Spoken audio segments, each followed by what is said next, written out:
The Taiko Middle School's basketball club is famous due to its large number of players plus its 3 consecutive championship wins, but within it a generation of miracles of 5 players is even more famous. Suspiciously enough, the 5 miracle players recognize another 6th phantom player among themselves to be a powerful player as well. Currently in Siren High School, the basketball club tries recruiting members while a student named Kagami submits his joining application to its manager. An ex-Taiko player named Kuriko also submits his application, but no one seems to recall him. Later, all first-year applicants gather in the gym and they all take off their shirts on the club manager Riko's instructions, who checks their physique. She thinks Kagami has an exceptional body, but she doesn't notice Kuriko till he's standing in front of her. When she checks his physique, she finds it below average, and later Kuriko meets up with Kagami on a street court. He challenges Kagami to a match, and as they both start playing, Kagami notices that Kuriko has below average talent, which pisses him even more. He tells him to quit basketball and goes on his way. The next day, there's a practice match of first years and second years in which Kagami scores baskets one after another. Soon the second-year players start marking him to keep him in place, and they also start scoring more goals. Suddenly something weird happens as Kuriko starts making passes to his teammates that nobody seems to pick on. His passes help his teammates score goal after goal, and this surprises everyone since they cannot seem to detect his presence much. Riko realizes that Kuriko may be the 6th infamous phantom player of the generation of miracles who was famous for making such passes.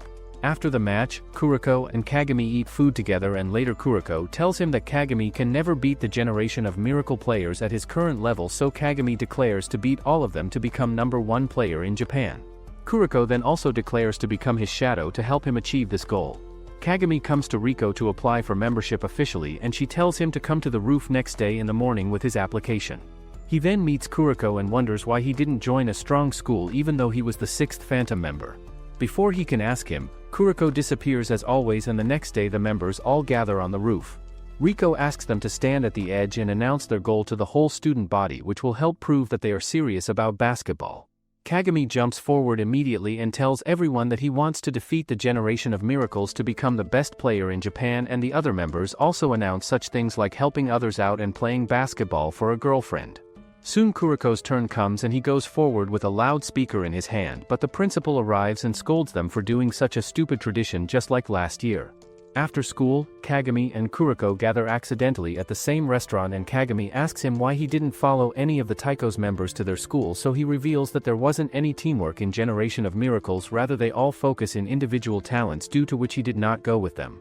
He insists that he wants to play basketball the right way with Kagami, and the next day his teammates ask him why he isn't featured in any basketball magazine. Kuriko tells them that he was always forgotten by the interviewers. Just then, a fancy-looking blondie walks towards Siren High School, and Riko then tells them that they are having a practice match with Kaijo High School, who has a Generation of Miracles player named Kai's Ryota. Suddenly all the girls gather around Kai's in the gym, who has arrived in Siren, and he walks over to the team to introduce himself. He tells them that Kuriko was his best friend in middle school and that he was the weakest member of the Generation of Miracles. Kagami throws a ball at him which he catches immediately, and Kagami then challenges him to a match to test him out.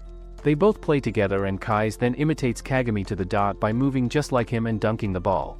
Kai's then asks Kuriko to join his team, but Kuriko refuses his offer and instead challenges to take down his team. Siren's team arrives at the fancy-looking Kaijo Private High School, and Kai's comes outside to show the team inside. When they arrive at the gym, they learn that Kaijo's team is pretty unserious about paying with them, since they haven't even booked the whole court for the game, and since their coach mentions that the other players will keep practicing like usual in the other court. He doesn't let Kai's switch in the game as well, since he thinks it will be unfair for Siren's player, and this pisses off Siren's players a lot. Kuriko tells Kai's to be prepared, and as the match begins, Kaijo's players get the ball, but Kuriko sneakily steals the ball from them and passes it to Kagami, who dunks the ball in the basket. He even rips the basket ring away, due to which Kuriko requests the coach to give them access to the full court, and Kai's also gets switched in the match. The match resumes, and this time both Kai's and Kagami are in full beast mode as they keep scoring goals one after another. The more Kagami goals, the more Kai's imitates him to score more, and Kuriko assists Kagami in all his goals like a shadow. After 5 minutes, Kuriko requests the captain to take a timeout, and during the timeout he and Kai's tell their teams that the opposite teams have a weakness. Kuriko tells his team that his technique of misdirection can only continue for a few more minutes, and that due to the high pace of the game it will wear off soon. Kai's shares this with his teammates too, and when the game resumes, Kaijo's score starts increasing as the players score more points while Siren's score stays stuck. Kai's taunts Kagami that he can never defeat the generation of miracles and that he can imitate all of his moves by seeing them once. Kagami figures out that Kai's weakness is Kuriko, who is practically invisible on the court, due to which Kai's is unable to copy his moves. The first quarter ends with an 8-point gap, and during the break, Kagami suggests a strategy to the team. In the second quarter, Kaijo scores a few points, but when the ball comes to Kagami, he passes it back to Kuriko, who passes it again to Kagami, and he then scores a basket. They both coordinate this way to score some more points, and since Kuriko and Kagami are both passing the ball around, the game becomes very unpredictable. When the ball comes to Kai's next, Kuriko comes to stop him, which surprises everyone, and just when Kai's moves around him, Kagami stops him while Kuriko tips the ball from the back. They steal the ball from him and Kai's rushes to steal it, but he accidentally knocks Kuriko's head in the flow. His head starts bleeding and he collapses on the court, so the referee announces a timeout. Riko gives him first aid and tells the team to manage without Kuriko. She tells the captain Hyuga to play on offense and instructs Kagami to play on defense since Kai's can copy his moves. Kagami feels reluctant, but when the match resumes, Hyuga steps up his game and starts scoring points.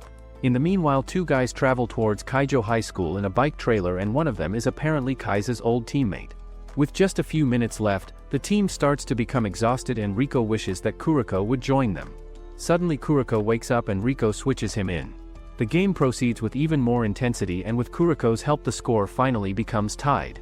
Kai's becomes triggered to see that he may lose, so he steals the ball from Kuriko and runs ahead to score the basket. Both teams keep scoring till a few seconds are left and the score becomes tied. Kuriko tells Kagami that there's a one-time strategy that they can follow in the last seconds only, and Kagami steals the ball from Kai's. He passes it to Kuriko, who makes a shot at the last second, and Kagami then jumps above Kai's to score the last point and win the match. The team celebrates after winning the match, and Kai's starts crying out of sheer shock since he has never lost before. His captain Kasamatsu kicks him and they all line up where they promise to play against each other in the coming inter-high tournament. Kai's cools off and another Taiko Generation of Miracles player Midorima meets up with him. He tells him that he saw the match and taunts him that even monkeys could manage such a game. He tells him to give up on his revenge since their team will defeat Siren in the divisional preliminary matches. The team takes Kuriko to the doctor for a checkup and he assures him that he is alright. Afterwards they all decide to go out to eat somewhere, but Riko reminds them that they barely have money. She sees an ad for free steak, so she makes the boys go to that restaurant and eat free steak within a specified time, or else they will have to pay 1,000 yen. Soon everyone gives up on eating steak, but Kagami eats his own portion and even finishes up their portion as well. Kuriko meanwhile slips out and meets up with Kai's, who has come to talk to him.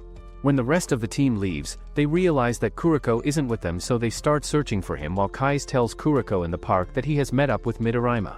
He asks him why he disappeared after their championship middle school game, and just then, Kagami spots them talking. Kuriko reveals that he had started hating basketball in middle school, but he's enjoying playing with Kagami now, and Kai's reminds him that once Kagami has improved his skills, he will reach the Generation of Miracles and will grow apart from his team. Kagami arrives as well, and at the same time some thugs start bullying some school kids for playing basketball. Both teams challenge each other and the thugs play unfairly, so Kuriko steps in and tells them to stop being idiots. Kagami and Kai's follow him and they all challenge the thugs. Soon they defeat them, and afterwards Kai's parts ways with them. Riko then finds Kuriko and beats him up for leaving. The players all feel exhausted the next day after the match, and during break, Riko tells the first years that the cafeteria is going to sell a special type of bread that they need to buy, or else she will make them do 3 times the practice and footwork. The first years rush to the cafeteria, which they find completely crowded, and soon one by one they all get thrown out from the crowd. Kagami even throws one of the first years to the front, but he gets thrown out too, and Kagami then decides to float on the wave of the students. He gets thrown out too, and Kuriko then tells all of them that he has already gotten bread. He explains that he got pushed to the front and bought bread without anyone noticing, which makes all the others appreciate his invisibility even more. They then take the bread to the second years, who tell them to have it themselves, and all the first years then enjoy the delicious bread. Later Captain Hyuga announces the preliminary tournament for Inter-High that's going to take place, and he tells them that their bracket includes Shotoku High, who was in the nation's top 8 and who have Midorima this year as well. They all start discussing Shotoku High, but soon Riko arrives and tells them that they should worry about their next opponent, Shinkyo High. She shows them a picture of one of the players who is 2 meters high and is a foreign exchange student. She then tells Kagami and Kuriko that they have a separate training regimen for the upcoming matches, and for the next couple of days, all the boys train hard to increase their stamina and to prepare for preliminary matches. Soon they arrive at Shinkyo High for their game and the tall foreign player named Papa teases Kuriko for being a child, which annoys him. The game begins and right off the bat, Shinkyo High keeps scoring due to Papa's height and long limbs, due to which he is easily able to intercept all passes and block all shots. Kagami starts marking him and soon Papa's shots start missing the basket. Since Kagami was trained by his teammate Midobe on Riko's instructions, his defense skills start showing up on court too. Soon Kuriko then passes him the ball and Kagami dunks the ball. The game resumes and Siren leads the score as they keep scoring points one after another.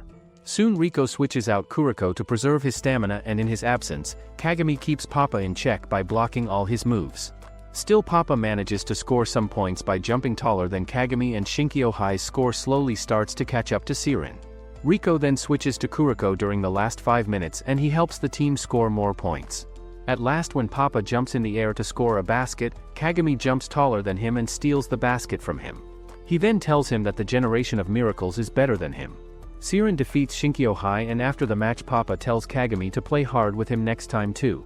The team then defeats its next opponents with a very huge lead as well, and Kuriko remains benched in the whole game. For the third match, the team faces a top 16 national contender, but they defeat them as well, and still Kuriko remains benched to preserve his strength. For the fourth match, Siren defeats the thugs that Kagami and Kuriko already defeated in the park before. Riko explains to the boys that 3 schools always reach the championship year after year, and that Shotoku High is also one of the schools that they are going to compete against in finals probably. Siren gets a chance to watch Shotoku High's match, and Kagami then introduces himself to Midorima. Midorima taunts Siren's team for losing badly in the last championship, and Kuriko tells him not to rely too much on the past. Their match begins and Shotoku dominates the court, especially thanks to their ace Atsubo, who scores points after points. Hyuga explains to his team that the fundamentals of Shotoku's team are very strong, due to which they make it easy to win, and Midorima then starts throwing long-distance three-pointer shots. All of his shots go in, and Kuriko reveals that he has never seen Midorima miss any of his shots. Shotoku wins its match, and Riko tells the team that they will probably have to play another championship qualifier, Seiho, in the semifinals and Shotoku in the finals on the same day. The next day, Riko makes Kagami and Kuriko carry boxes of DVDs which contain recordings of all the teams and their matches to prepare for the last matches. At the same time, Midorima's teammate and friend Takao makes him watch a video of Seiho High, while Kuriko and Kagami discover a recording of Seiho's match in their locker room as well. Midorima and Takao discuss that Seiho's defense seems really tough, and Midorima shares that they played a game against Seiho's player Tomoki in middle school in which Tomoki easily took over Kai's. They both arrive at the conclusion that Siren is bound to lose, and on Siren's side they all also watch the video. They tell themselves that they can win, and the day of the match arrives in which the teams gather at the court. Tomoki taunts the team by saying that they only need to be wary of Kagami only, and their captain Iwamura apologizes to them for Tomoki's blunt words. Kai's and his friend Kasamatsu also head to the court, while another player Kasuga suggests to his teammate Iwamura that they should mark Kagami. Iwamura then tells Tomoki to block Kagami, and meanwhile Siren's locker room remains gloomy while Riko tries to joke with the boys to make them relax. She reminds them that they need to defeat Seiho to take revenge for last year, and finally the boys head out. Kuriko tells Kagami that they need to help the senior get over their past too, and finally the game begins. Kai's and Kasamatsu arrive late at the stadium and discover that Seiho is leading the score by 12 points while Siren hasn't scored any points. On the court, all of Seiho's players each mark Siren's players, and Tomoki successfully marks Kagami as well. Even when the ball goes to Kuriko, he cannot make any pass since there is no one to make a pass to, and Riko then announces a timeout. She explains to the team that Seiho is using old martial arts techniques to make their movements so smooth, and when the game resumes, Kagami asks his teammate Suzuki to pass the ball to him. When he gets the ball, he passes by Tomoki at a fast speed and dunks the ball.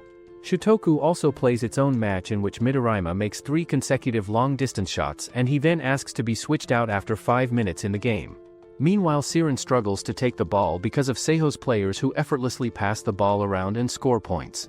Kagami gets another foul, and Tomoki tells Kuriko that he intends to defeat them by a 30 points difference. The game resumes as Kuriko picks up the ball midway and passes it further. The game's tide begins to change as Siren's players start scoring more points, and Kuriko also starts connecting more passes. The difference in points starts decreasing, and the first quarter ends with a tie between the two teams. Iwamura tells Tomoki to stop underestimating Siren, while Riko tells the team to carry on with their strategy. The second quarter begins and Seiho begins marking the players even more ruthlessly, due to which Kagami exerts even more strength to go around them. He scores some more points with Kuroko's help, but he starts to overexert himself. Soon Tomoki intentionally makes him get a fourth foul and Riko decides to switch him out. Hyuga tells Kagami that he was planning to switch him and Kuroko out anyway in order to preserve their strength to play against Midorima, and he accepts that it's a gamble since he is not sure whether they can even win against Seiho at this stage. Kagami and Kuroko get switched out, and up next Hyuga teams up with Mido to score some points. Even Shotoku's players notice that the first years have been benched, and meanwhile the second years play a tough game against Seiho's players as they keep scoring. Kasamatsu points out that Siren actually has a player Izuki who is like their playmaker and can round the team up. On the court, with Izuki's help, Hyuga and Mido keep scoring points, and soon one of Siren's players ends up getting a concussion. Kagami demands to be switched in, but Kuroko reminds him that he already has 4 fouls due to which he can't play. He offers to play in his stead to take revenge against Tomoki, and with a few minutes left, Kuroko is switched in the game. Tomoki requests his team to let him mark Kuroko, and as the game resumes, Tomoki taunts Kuroko's seniors, but Kuroko tells him that he asked to be switched in the game rather than Kagami. He then slips around him and passes the ball to Hyuga, who scores a basket. All Siren's players begin to slip past Seiho's defense since they have seen so many of the videos of the Seiho's players thanks to Riko, and they have studied up on their movements. Riko recalls how the senior players used to watch the videos of Seiho's matches after their practice to study up on them, and since Seiho's defense is too good, it took them some time to adjust themselves to their movement. On the court, Siren's players easily slip around Seiho's players, and soon their score catches up with Seiho. With a 2-point goal, Siren leads the score, and Kagami notices that Kuroko plays very flawlessly on the court. Iwamura then dunks the ball, which leads Seiho into the lead, and at the last second, Kuroko decides to pass the ball. Just then, Tomoki appears in front of him, so Kuroko passes the ball to Hyuga instead, who makes a 2-pointer goal, and the game ends. Siren wins the match and Tomoki starts whining about losing, so Iwamura gives him a shut-up call. At the other side of the court, Shotoku also wins its match, and both teams prepare to face each other in a few hours. In the locker room, Siren's team recharges itself by eating food and stretching while Kagami just sleeps to preserve his energy. Kuroko goes to the bathroom, and Midorima's friend Takao notices him coming up from behind. Later both teams head to the court for the preliminaries final match, and Midorima tells Kuroko that he will show him that he made the wrong choice choosing Siren. Kagami also tells him that he will release all his pent-up rage from Seiho towards him. The match begins, and right off the bat, Shotoku's players mark Siren's players in a tight defense. The ball eventually goes to Midorima, who makes a 3-pointer shot from the middle of the court, but just when he scores, Kuroko retrieves the ball and throws it back to Kagami, who dunks the ball. The ball goes to Midorima again, and this time he doesn't make his long-distance shot like before since he knows Kuroko can make a long pass after that to help Kagami score a goal. He instead passes the ball to another teammate, and both teams keep scoring points slowly. Kuroko also helps pass the ball around, which aids the team in scoring points, and Shotoku's coach figures out that Kuroko is the key to passing the ball around so smoothly. He tells Takao to mark Kuroko instead, and Takao tells Kuroko that he hates him since they are both similar people. When a ball comes to Kuroko next, Takao easily intercepts it and passes the ball around till his team scores a basket. Kuroko reveals that he shares the same feeling, and he then slips around him to pass the ball, but suddenly Takao intercepts his pass and hits the ball towards his own teammate. Siren's players realize that Takao has a Hawkeye vision, due to which Kuroko's power of misdirection won't work on him. A timeout gets announced, and Midorima warns Takao not to underestimate Kuroko since he could beat the players in their middle school as well, due to which he respects him now. Kagami asks Riko to let Kuroko still play in the team, and the game then resumes. Riko recalls that Hyuga asked her in the past how he can improve his play as a captain, and she told him to always play under pressure. She even suggested that he break one of his beloved action figures if he misses a shot, and after following her advice, his shooting improved. Hyuga scores points on the court while Takao continues to steal Kuroko's passes. Midorima then makes a 3-pointer shot, and to counter him, Kagami also attempts to make a 3-pointer shot. The ball doesn't go in, so he rushes forward and dunks the ball in. Midorima then makes a 3-pointer shot from the other side of the court, and the quarter ends with Shotoku in the lead. Midorima asks his teammates to keep passing the ball to him, and in the next quarter, he keeps making 3-pointer shots. Kuroko tries to stop, but he gets stopped by Takao instead, while Midorima keeps up his slaughter of the Siren's team. The first half ends with a huge points difference between both teams, and during the break, Midorima checks his nails while on Siren's side no one talks. Riko tries to cheer them up while Kuroko watches the videotape of the first half to observe Takao's movements. The team motivates each other to win the game, and the game resumes. Kuroko gets benched while the others struggle to score points. When Midorima gets the ball next, he jumps to make his three-pointer shot and Kagami jumps with him. Kagami just manages to reach his fingers but Midorima still scores his three-pointer basket. Up next Midorima gets the ball again and this time when they both jump, Kagami manages to touch the ball slightly but the ball still goes in the basket. Soon all the players block each other and Takao passes the ball to Midorima again. Takao also blocks Kagami from disturbing Midorima but Kagami slips past him. Just when Midorima makes his jump to shoot his three-pointer shot, Kagami jumps behind him and tips the ball again, due to which the ball touches the rim instead. Shotoku's captain Atsubo dunks the ball inside and afterwards when Midorima tries to make his shot, Kagami steals the ball from him. He then launches a counterattack as he dunks the ball in his basket. Up next Atsubo asks to receive the ball and when he attempts to dunk the ball, Kagami rushes at him and stops him. He ends up getting a foul but the game resumes and Kagami asks to receive the ball even more. Soon Kagami is everywhere as he steals the ball from players, dunks the ball and rushes around the court to stop everyone from making any shots. The points difference decreases to a single digit but soon Kagami runs out of gas and when Midorima gets the ball next, he fails to stop him since he can't jump properly. Kagami struggles to move around like normal while Shotoku's players all keep scoring. The third quarter ends and Kagami declares to win all by himself, so Kuroko punches him for thinking just like the Generation of Miracles. He punches Kuroko back but soon he calms down and decides to play as a team. Kuroko tells his team that he has a new special type of pass that he thinks will work against Shotoku, and as the match resumes, Kagami apologizes to Hyuga for whining about being a solo player. The game begins, in which Kagami plays as a team player as he passes the ball around and the team then scores some points due to this. Midorima gets the ball and Kagami recalls Riko's instructions that he can probably jump 2 times to stop Midorima since he is almost out of energy. She then told him to stop his first shot at any cost and use the second jump whenever he wants. Kagami then stops Midorima by jumping high and stealing the ball. Up next Takao faces Kuroko but rather than using misdirection, Kuroko deliberately makes Takao focus on him and then slips from under him when he is not paying attention. He then punches the ball in Kagami's direction and Kagami then makes his super jump above Midorima to score a basket. Kagami then admits to Kuroko that he probably cannot jump any longer and that he needs Kuroko's help to keep playing. A girl meets up with a lazy-looking guy and tells him that Kuroko and Midorima are having a match and that Kuroko will win since she loves him. On the court, Siren's score keeps increasing and just when there is a 2 points difference, Shotoku's coach announces a timeout. He tells his team that Kagami cannot jump high anymore, so they should all focus on passing the ball to Midorima now. The game resumes and just when the ball is passed to Midorima, Kuroko steals the ball and passes it to Hyuga, who scores a basket. The game resumes as both teams struggle to basket and with 2 minutes remaining, Midorima makes a 3-pointer shot. Hyuga in return also makes a 3-pointer shot and with a few seconds left, Atsubo starts marking Hyuga to stop him from making any long shots.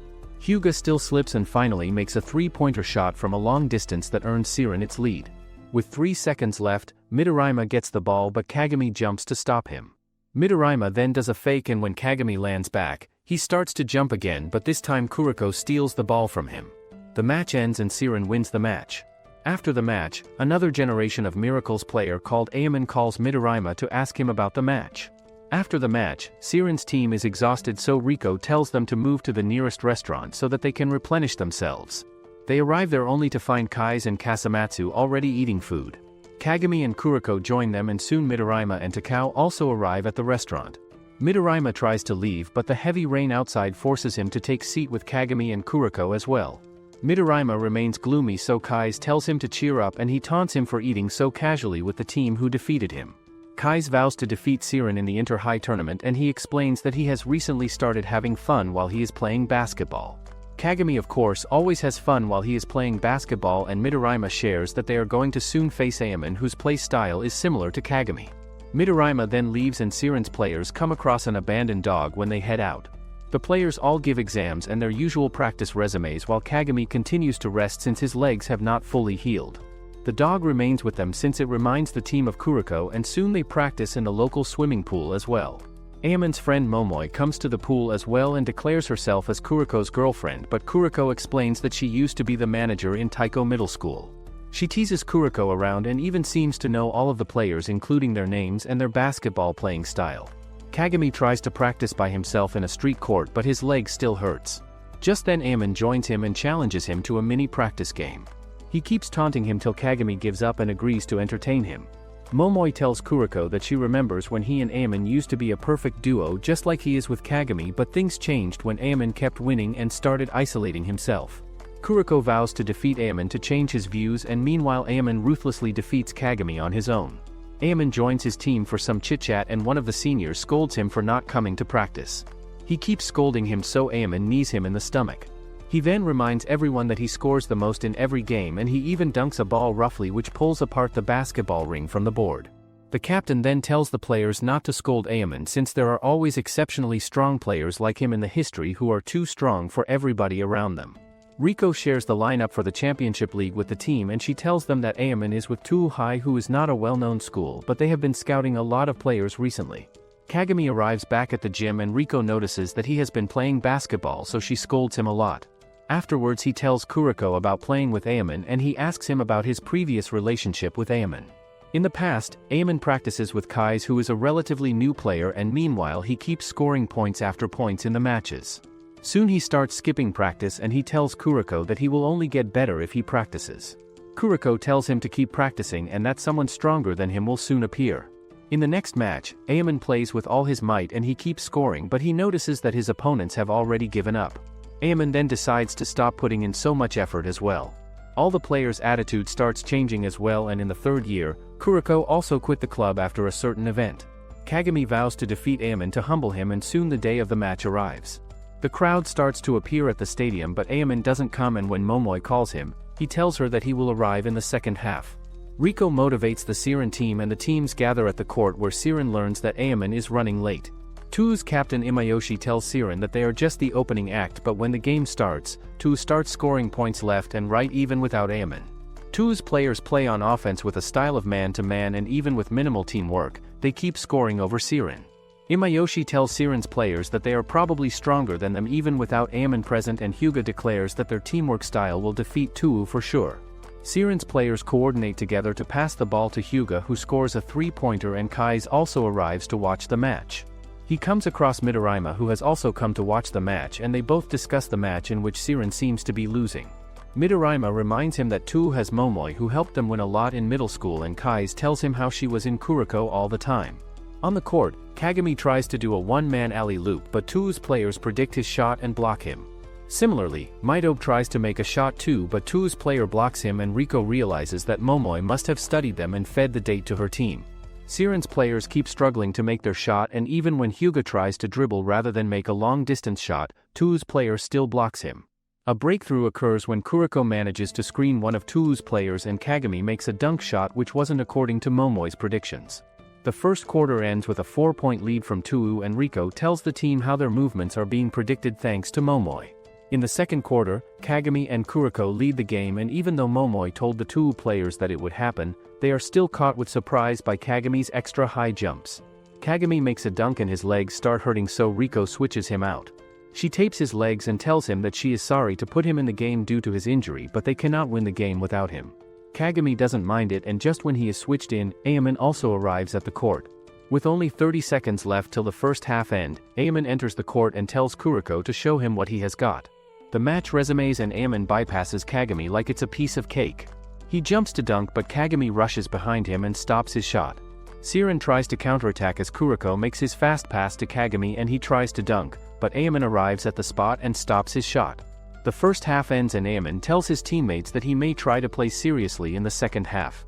In the locker rooms, Animaan's teammate Sakurai feeds him lemon slices, and even Momoi brings some lemon slices for the team, but they are all wrongly made. At Siren's side, Riko also attempts to feed lemon slices to her team, but her lemons are badly made as well, and Maidobe gives the boys some properly made lemon slices. Kuriko requests Riko to let him play in the whole of second quarter, and meanwhile Animaan refuses to participate in the team meeting, so he heads out. The others complain about his foul behavior, and Imayoshi tells others that he can win the game for them despite his attitude. Riko wonders whether she should let Kuriko play, and she finally concludes that she will switch him out for a little bit and let him play in the remaining game. Both teams head out to play, and Kuriko warns Kagami that playing with Animaan will be brutal. Animaan warms up and the second half begins finally.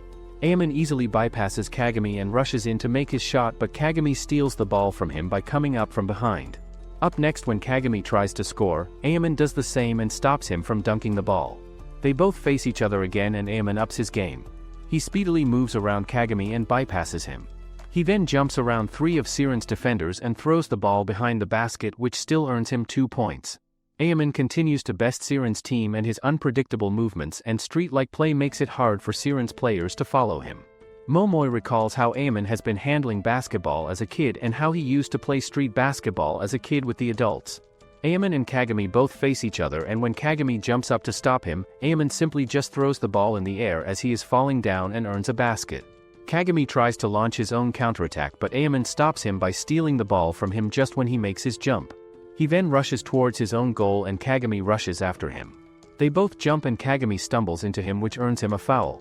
Animaan still manages to throw the ball in the basket and earns 2 more points. Animaan tells Kuroko to get in the court and Kuroko is then switched in. He immediately makes a long-distance pass to Kagami to the other side of the court and Animaan runs after him. Kagami instead makes a pass to Hyuga, who makes a 3-pointer shot. Kuroko then intercepts another pass and passes the ball to his teammate, who scores a goal again. Animaan tells Kuroko that he hasn't changed since middle school, and the next time Kuroko makes his powerful long-distance pass, Animaan intercepts the pass. He then rushes through all the players and scores the basket by himself without anyone's help. Soon Riko notices that there's something wrong with Kagami's leg, so she switches him out. Siren's players continue to fail at offense due to Animaan's unhinged tactics, and they fail at offense too since Tuu's players can all predict their movements. With a 40 points lead, Animaan tells Kuroko to give up, but he yells out that he will never give up. The others get motivated to hear his speech as well, and the match resumes as Tuu's team continues to butcher them left and right. The points difference keeps increasing, and soon the match ends with Tuu as the winner. Siren loses with a more than 50 points gap, and Midorima comments to Kai's that Kuroko might be psychologically affected by this. At the locker room, one of the Tuu's players comments that Kuroko was really useless, so Animaan smacks him against the locker. In the meanwhile, Riko reminds the team that they have 2 remaining matches to play and the players head out. Kagami tells Kuroko that they are at a limit and that they cannot improve their duo play any longer. Siren then goes to play 2 more of its remaining games, in which Kagami remains benched while Kuroko gets in a slump in which his passes fail to connect to anyone. As a result, Siren loses both of its matches and Kai's heads back to his school to play one-on-one with Kasamatsu. Riko texts an ex-Siren player that they lost, and he tells her that it's not over yet. Kagami gets his legs checked by a doctor who tells him to take complete rest for 2 more weeks. Riko then makes the players do 3 times of their usual practice, but she notices that the players are not into it. She gathers them and tells them that their next tournament is going to be the Winter Championship, in which they are going to compete, and that she is going to make them strip in front of the school if they lose. She also tells the team that the team ace Teppei is soon coming back, who was actually the founder of Siren Basketball Club. Later Kuroko tells the team that he hasn't talked to Kagami much, and later when he's trying to practice by himself, he meets Teppei. Kagami tells Hyuga that he will be joining the practice in 1 week, and meanwhile Teppei advises Kuroko to believe in his potential since he can achieve many more things. A week later, both Teppei and Kagami join the team, and the team tells Teppei that they are aiming to win the upcoming Winter Cup. The practice resumes as usual, and the players notice that Kagami is playing basketball all by himself, similar to how he used to play in the beginning. Teppei then challenges him to a one-on-one game to test him out. Takao finds some old basketball magazine and he sees Teppei in it, so he asks the team ace Atsubo about him. Atsubo tells him that Siren's team used to revolve around Teppei before, and that the Siren would have won last time if Teppei were present. In the meanwhile, Teppei takes on Kagami, but Kagami slips past him. Both players face each other equally, but at the end, Kagami manages to score a basket on him. After Kagami leaves, Riko points out that Teppei was actually wearing indoor shoes, which would make it hard for him to play. The next day all the first years play in a practice match against another school, and Riko tells the seniors that she plans to make the players play in practice games with other schools to see what they need to work on. Siren seniors discuss that Teppei probably wants to make Kagami realize that he can't play without a team, especially since he asked Kuroko to stop sending him passes.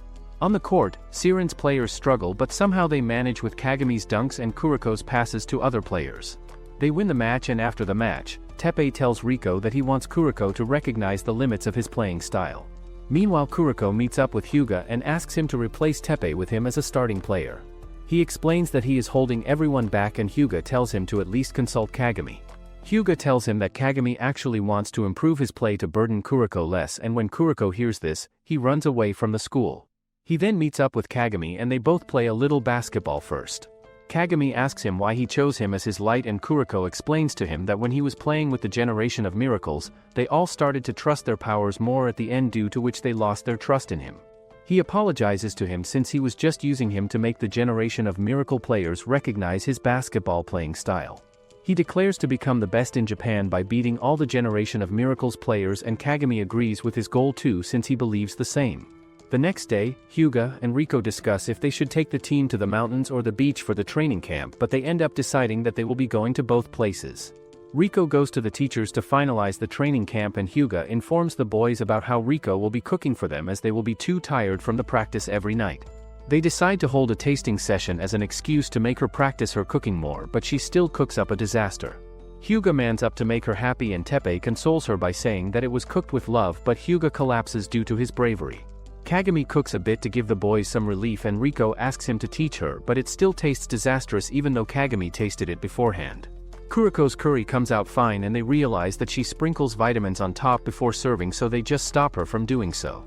Their training camp begins as they arrive at the beach, and she makes them practice on the beach to improve every player's lower body strength. They all instantly notice an improvement when they play on a normal court, and Kuriko reveals to Kagami how he still has no idea about how to create his new playing style. Riko wonders if she is being a good coach, and Teppei tells her that she is doing everything perfectly, so she remarks how he is suited to be the captain, but he says that Hyuga and she can make the team progress faster. He points out that the team needs some kind of spark to bring them all together and to make them understand their roles perfectly.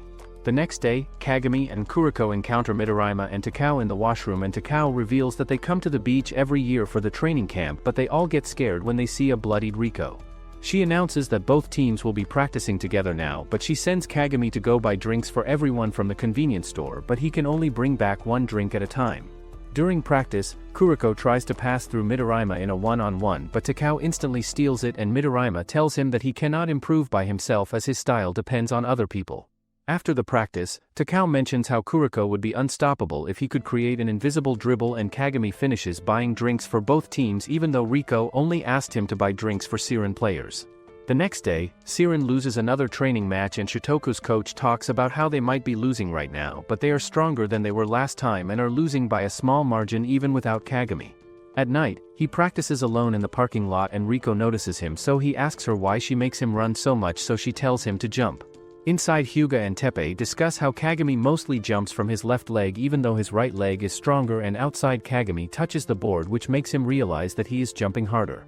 Takao also sees this while hiding, and she makes him jump from his right leg, which almost reaches the top of the backboard. She tells him that she is just trying to bring out his full potential, and he thinks about how he can beat the generation of miracles using aerial combat.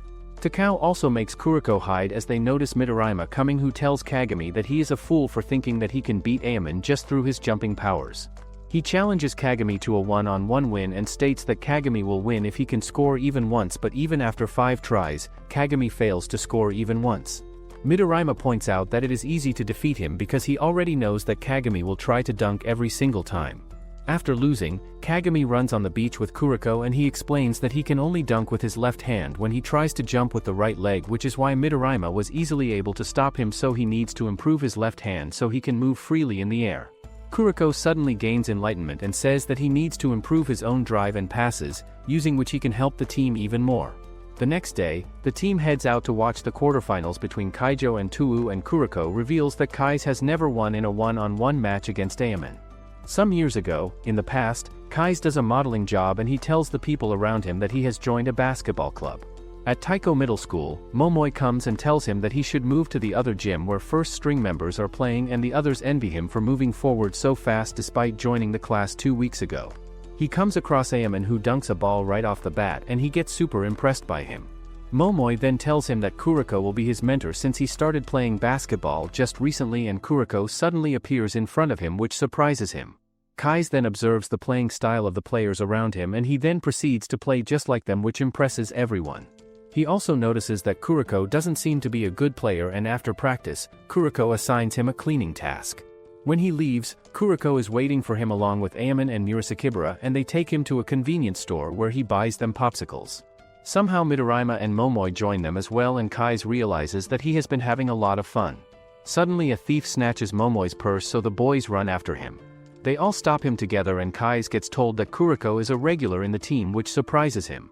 The next day he asks Murasakibara and Midorima about their opinion on Kuriko, but they don't share anything tangible about him. However, they both mention that Akashi is keeping an eye on him, but he doesn't know who he is. Kai's and Kuriko practice together, and once again Kai's thinks why Kuriko is a regular since he plays better than him. He even asks Ayaman, but he tells him that Kuriko is a special player. Midorima then tells them that the coach has ordered him and Kuriko to play in a second-string game and that they will be demoted if they lose the match. The players head to Kogami Middle School and Kai's tries to challenge Kuriko to see who can score the most points, but Kuriko doesn't take the bait. The match begins and Taiko's players struggle to score more due to the bad attitude of Kogami's players and their rough play. Kai's gets switched in, but still their score lags behind and soon Kuriko gets switched in as well. Kai's wonders what a weak player like Kuriko can even do, but soon Kuriko keeps passing the ball to him, due to which he begins to score some points. Akashi tells Midorima that he wanted Kai's to see Kuriko's abilities before he got his uniform. At the end, Taiko wins the match and Kai's acknowledges Kuriko's abilities. Kai's recalls how he met Ayaman for the first time after losing interest in all other sports because he was too good at them, but seeing Ayaman made him wonder if he can be better than him. In the present, Kai's tries to dribble past him, but Ayaman steals the ball and Tuu gets the first point. Kai's tries to shoot it over him in the next play and Ayaman stops it from going in too, but Kasamatsu steals the ball back from Imayoshi before scoring. Ayaman tries to shake off Kai's and it does not work, so he takes a formless shot, but Kai's blocks it too. The first quarter ends with Kaijo in the lead despite Tuu having gotten their data from Momoi. Kuriko remarks that Ayaman gets stronger the longer he plays and Tuu scores the first basket in the second half thanks to Imayoshi. Ayaman steals the ball from Kai's in the next play and he performs a crossover to easily pass through before finally scoring after making the opponent foul. He makes the free throw and the scores get tied again, so Kai's tries to use Kasamatsu's moves in the next play, but Ayaman blocks him again. The ball goes out of bounds and Kaijo calls a timeout. Their coach tells them not to get caught off guard by Tuu's fast counterattacks, but Kai's interrupts him and asks the coach to let him do the thing they talked about before the match.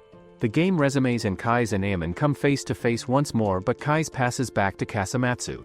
Ayaman wonders why he is not playing aggressively and Tuu steals the ball, so Ayaman faces off against him again. He dribbles past Kai's but gets a charging foul when he tries to dunk over Kasamatsu. Kai's tries to stop Ayaman again, but Ayaman gets the score once more, but Kai's does not give up. He tries again in the next play, but he loses once again as he thinks about how he always had a hard time copying Ayaman. They all realize that Kai's is trying to copy Ayaman's style and Imayoshi scores a buzzer beater right as the second half ends, which puts them 9 points in the lead. Kai's tells his teammates that he will be able to fully copy Ayaman near the third quarter and Momoi tells her team the same, but Ayaman objects that it will change anything. The second half begins and Kaijo does a fast break while Kai slowly starts playing the same way as Ayaman, which shocks Imayoshi, so he ends up fouling him. Tuu gets another foul in the next play as one of their players tries to stop Kai's from scoring using Ayaman's moves, and he makes the 2 free throws. Ayaman suddenly throws the ball into the net while standing, which shocks everyone, and he tells Kai's that he won't wait for him to be ready. Kasamatsu tries to keep the gap less than 15 so they can bounce back when Kai succeeds and their whole team plays with all of their strength. Kai's and Ayaman face off again, but Kai's finally succeeds this time. He breaks past Ayaman, who ends up committing a foul while trying to stop him, and Kai's even gets the bucket along with the foul. His foul count increases to 4 and the gap decreases to single digits.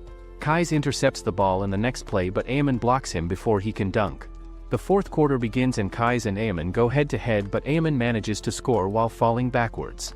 Kai's performs exactly the same shot in the next play, which allows him to take the score back, and they both follow the same routine in the next few plays. Kai starts getting tired, but he still manages to score. The loop finally ends as Kai steals the ball from another player with 1 minute left, but he fails to break past Ayaman even though he tries to pass. The game continues and Kai tries to block Ayaman's dunk, but he fails to do so. The match finally ends and Tuu gets the victory, which makes Kai cry because he failed. Kasamatsu cries alone in the locker room afterwards. Siren gets motivated to try even harder so they can beat Tuu the next time they play against them, and Kuriko notices a familiar face while leaving, so he goes to meet him. Afterwards he practices alone at the park when Kagami asks him what the other players from the Generation of Miracles were like, and Kuriko replies that even he does not know how much the remaining 2 might have progressed since middle school. Some time passes by and 2 reporters talk about the strongest players that will be playing in the upcoming Winter Cup, and they mention 2 other players from the Generation of Miracles, Murasakibara from Yosen and Akashi from Rakuzen. Meanwhile, Kagami uses his left hand more in daily life so he can use it freely while playing, and one player mentions that there is a street tournament, so they decide to play in it. They encounter Seiho while registering, and Kagami learns that Seiho cannot participate in the Winter High as only the top 2 from the district are qualified in it. The first match starts, so they run to watch it, and Kagami notices his old friend, Tatsuya, playing in the match. In the past, Kagami meets Tatsuya for the first time in America, and Tatsuya introduces him to basketball. Tatsuya gets them matching rings, which proves their bond as brothers, and time quickly goes by until they reunite again in a random street match. They faced off many times over the years and both won 49 times, but on the last Tatsuya declared that he will stop being Kagami's brother if he loses again. During the match, Kagami notices his injury and he intentionally misses the last shot, so Tatsuya remains his brother, but Tatsuya declares it a tie. In the present, Tatsuya reveals that he is playing for Yosen now and that they can have their final match again in this tournament. Kuriko tells Kagami that it's his fault for taking Tatsuya lightly in the past, and Kagami declares that he will give it his all this time. Back at school, Riko tells everyone that Rikuzen won the Inter-High and all 3 players from the Generation of Miracles did not play during the final matches. The street tournament progresses and both Siren and Yosen reach the finals. The tip-off occurs, but Murasakibara suddenly appears and he and Kuriko greet each other. Murasakibara reveals that he did not play in the Inter-High because their previous captain Akashi told him not to play, and he tells Tatsuya that they are not allowed to play in any unofficial matches, so they start leaving. Kagami notices how he is just like a kid, so he taunts Murasakibara, which causes him to play instead of leaving. Kagami takes the ball during the tip-off and Teppei makes a dunk with Kuriko's fast pass. Tatsuya gets the ball and smoothly scores a shoot over Kagami, but Kuriko sends a fast pass to Kagami, who comes face to face with Murasakibara. It starts raining, so the game gets suspended and Momoi suddenly appears at the Siren gymnasium all drenched. Tatsuya tells Kagami that he will show him a new technique before leaving, and he takes a normal jump shot, but the ball passes right through Kagami's hand. They decide to play again in the Winter Cup, and the boys get a text from Riko asking them to come back to school. Momoi runs into Kuriko's arms as soon as he arrives, and she mentions that Ayaman did not play because of his injuries. Kuriko reveals that all the players from the Generation of Miracles have talents that far surpasses their developing bodies, which restricts them from using their full strength. She mentions that she asked the coach not to let him play when he got injured, which made him angry and he lashed out on her. Kuriko consoles her and walks her back home, while the guys recall how Momoi told them that Akashi probably did not play because he did not find it interesting. On the way back, they stop by the court and Kuriko says that he will show her a new technique he has been trying to master. He makes her stand in front as he runs toward her with the ball before vanishing out of nowhere and immediately reappearing behind her, making it an invisible dribble. Momoi gets shocked and realizes that he will be unstoppable if he masters it because no one can see him even if they know it's coming. They walk back after that, and before leaving, she tells him that she really wants them all to play together once more like the old times. The day of the Winter Cup arrives and the team gathers up before heading to the venue. Kais continues to practice while Ayaman refuses to, even after Momoi tells him about Kuriko's new technique. Riko tells the guys how the preliminaries have 8 teams that will be reduced to 4 after today's match, and the remaining 4 will play a league series from which the top 2 will qualify for the Winter Cup. She reveals that their first opponent is Josei High, and in Josei's locker they discuss how Siren is weak without Kagami. The match begins and Kagami gets the ball stolen because of his nervousness, but Teppei calms him down with his lame jokes. Josei's ace, Narumi, tries to stop Teppei from scoring, but Teppei passes to Hyuga at the last moment and Siren gets the bucket. Teppei continues to overpower him with unpredictable attacks and strong defense, and Kagami ends up head-butting the hoop while trying to dunk. Siren leads by a large gap at the end of the first half, and Hyuga continues to decimate Narumi in the second half too. Kagami gets frustrated that Hyuga and Teppei are scoring all the points, so Kuriko makes him calm down. He tells Kagami that Imayoshi is also watching and Ayaman will probably hear about this match, so Kagami should make a proper declaration of war to them. In the next play, Kagami dribbles past several players before jumping very high, and all the players from the Generation of Miracles sense that another player has reached the same level as them. Kagami dunks the ball but falls on his back, and Siren takes the win with a large lead. Meanwhile, on the other side, Shotoku, Senshinkan and Kurosaki Daiichi win by even bigger margins as these 4 winning teams advance towards the league matches. Kuriko takes Kagami to the park to show him his new drive, and Kuriko instantly goes past him, but he drops the ball. Kagami notices how the ball has gotten very smooth because of how much Kuriko practiced with it, and Kuriko mentions that this is the 6th one already. The next day, Momoi tries to convince Ayaman to come with her to see the match between Siren and Senshinkan, but Ayaman objects that Siren will win anyway, so there is no point in going. Meanwhile, on Siren's side, they overpower Senshinkan and take the win, while Shotoku also secures their victory against Kurosaki Daiichi that only plays their B team. Riko tells the boys that their next match is against Shotoku and that their spot in the Winter Cup will be secured if they win against them. Hyuga stays behind as the team leaves and he encounters a familiar player from Kurosaki Daiichi named Hanamiya. Hyuga explains to the juniors that in middle school there were 5 talented players 1 year older than the generation of miracles that were capable of going against them who were known as the Uncrowned Kings, which included Teppei and Hanamiya. Teppei tells Hanamiya how he did not like the fact that they threw away their match against Shotoku, but Hanamiya tells him that Siren will lose the next 2 matches and that he hopes Teppei's injuries heal soon. The next day, Shotoku and Siren step onto the court and Siren gets the ball first, but Takao instantly steals it. Kuriko intercepts their pass and the ball goes to Midorima, who tries to shoot but Kagami blocks him. Shotoku gets the ball and Midorima tries to shoot once again, but Kagami blocks him this time too. Midorima tells him that he does not have any new trick and he only needs to shoot until Kagami does not have any more energy left to jump. Kagami continues to block Midorima's shots, but he soon starts to become exhausted. The ball goes to Midorima again and Kagami jumps to stop him, but Midorima does a feint and when Kagami lands back, he again jumps in the air. Kagami still jumps again and manages to just touch the ball. The ball doesn't go in the basket and Kuriko retrieves it. He makes a long pass to his teammate who then scores points. The ball goes to Midorima again and once again Kagami jumps to stop him. Even Teppei comes to stop him in case he is doing a feint, but Midorima passes the ball to his teammate instead, who rushes towards the few defenders and scores points. This shocks everyone since Midorima was never a team player, but he always liked to play by himself. Teppei tells his teammates not to worry and Riko then switches out Kuriko. In Kuriko's absence, Teppei and Kagami decide to mark Midorima while their defense becomes weak due to fewer players available, so the players decide to be more offensive to keep up with the score. Shotoku's players keep scoring, but to match the points, Teppei rushes ahead and also scores a basket. Up next, Midorima gets the ball again and this time Kagami fails to reach him on time while Midorima jumps in the air and scores a 3-pointer shot. The others tell Kagami to relax and the second half ends. Momoi and Kai's discuss which team will win and Kai's thinks Siren will slowly lose unless Kuriko does something. The third quarter begins and Shotoku's defense tightens even more. Midorima then does a 3-pointer shot, due to which Shotoku takes the lead. Up next, the Shotoku players also keep scoring and when Midorima shoots again, Kagami fails to jump up to stop him since he is at his limit. Momoi notices that Midorima has changed and Kai's comments that playing with Kuriko has made them realize that relying on others isn't a weakness. Kuriko tells Riko that he can make his new drive pass now and she switches him in. Kuriko steps on the court and Shotoku players think that Siren is up to something. Siren's players drop their playing pace while Takao continues to block Kuriko. Suddenly a chance arrives and Kuriko rushes ahead towards Midorima while Kagami blocks Takao. Kuriko gets the ball and uses his new flash drive move to bypass Midorima in an instant. He then passes the ball to Teppei, who scores a basket. Takao faces him next and Kuriko uses the same move on him to move past him. He then passes the ball to Hyuga, who scores a 3-pointer shot. Up next, Kuriko intercepts one of Shotoku's passes and he passes the ball to Hyuga again, who scores a 3-pointer shot. The score becomes tied and the quarter ends.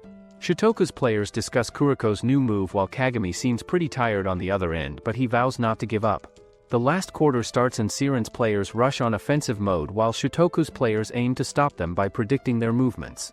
Kuriko rushes to intercept one of the passes and he passes the ball to Kagami, who jumps over 2 defenders to dunk the ball. Midorima gets the ball next and he also makes his 3-pointer shot, which Teppei and Kagami fail to stop. He mentions to Takao that he has exceeded his limit since a while ago and the game proceeds with both teams scoring points left and right. They push through the whole quarter and at the end Atsubo scores a basket, due to which Shotoku leads the game with 1 point. With a few seconds left, Kuriko steals the ball and he uses his vanishing drive to move around Takao. He then passes the ball to Teppei, who jumps to make his shot, but Midorima jumps and pushes against him. The ball doesn't go through, but with 2 seconds remaining, Siren gets 2 free throws. Teppei throws the ball, which ties the score, and for his second throw, his shot misses the basket. All the players jump up for a rebound and Kagami retrieves the ball first. He jumps up again to dunk the ball and Midorima jumps up with him to stop him. Just when both players jump up, the buzzer rings announcing the end of the match. Both teams get a tie and they then bow to each other, although they are both not satisfied with the match results. Teppei thinks he should be blamed, but his teammates remind him that they have all done their best to win the match, so nobody needs to be blamed. In the meanwhile, Kurosaki Daiichi wins against Senshinkan with a huge margin and they set their eyes on Siren next.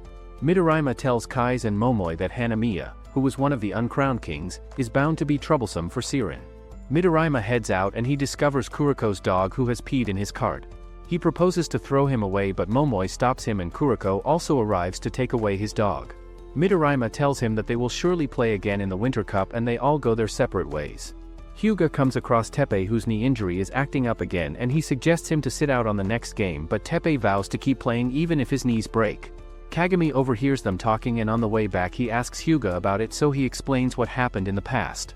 1 year ago, when Siren's school is newly formed, Hyuga has quit basketball since he keeps losing, and thankfully Siren doesn't have a basketball club either. He then comes across Teppei who notices that Hyuga has played basketball in the past, so he suggests that they should both form the basketball club together. Hyuga rejects his offer, so he keeps pestering him and keeps following him everywhere. Eventually Izuki and 2 others agree, but Hyuga still doesn't agree to join the club. Teppei then asks Riko to become the manager, but she also rejects his offer. Riko then discusses with Hyuga why he doesn't want to join the club and he even whines about being a loser. Teppei eats food with the boys and he spots Hyuga walking, so he decides to pester him again. Izuki warns him that Hyuga used to be a very hard-working shooter in middle school, but his spirit was crushed after losing so much. Teppei still runs after him and challenges him to score at least 1 point against him. They both play against each other, but Hyuga fails to score even once.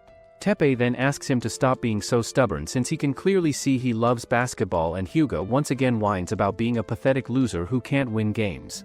After venting for 3 years, Teppei leaves, and the next morning Teppei takes the rest of the boys to the roof to declare their goals in front of the whole student body.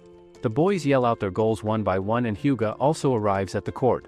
He declares that he is willing to join the club now too, and he yells out his goal as well. Just then, the principal discovers them on the roof and Teppei yells that they will all have to strip in front of everyone if they don't achieve their goal, which is to become the best team in Japan.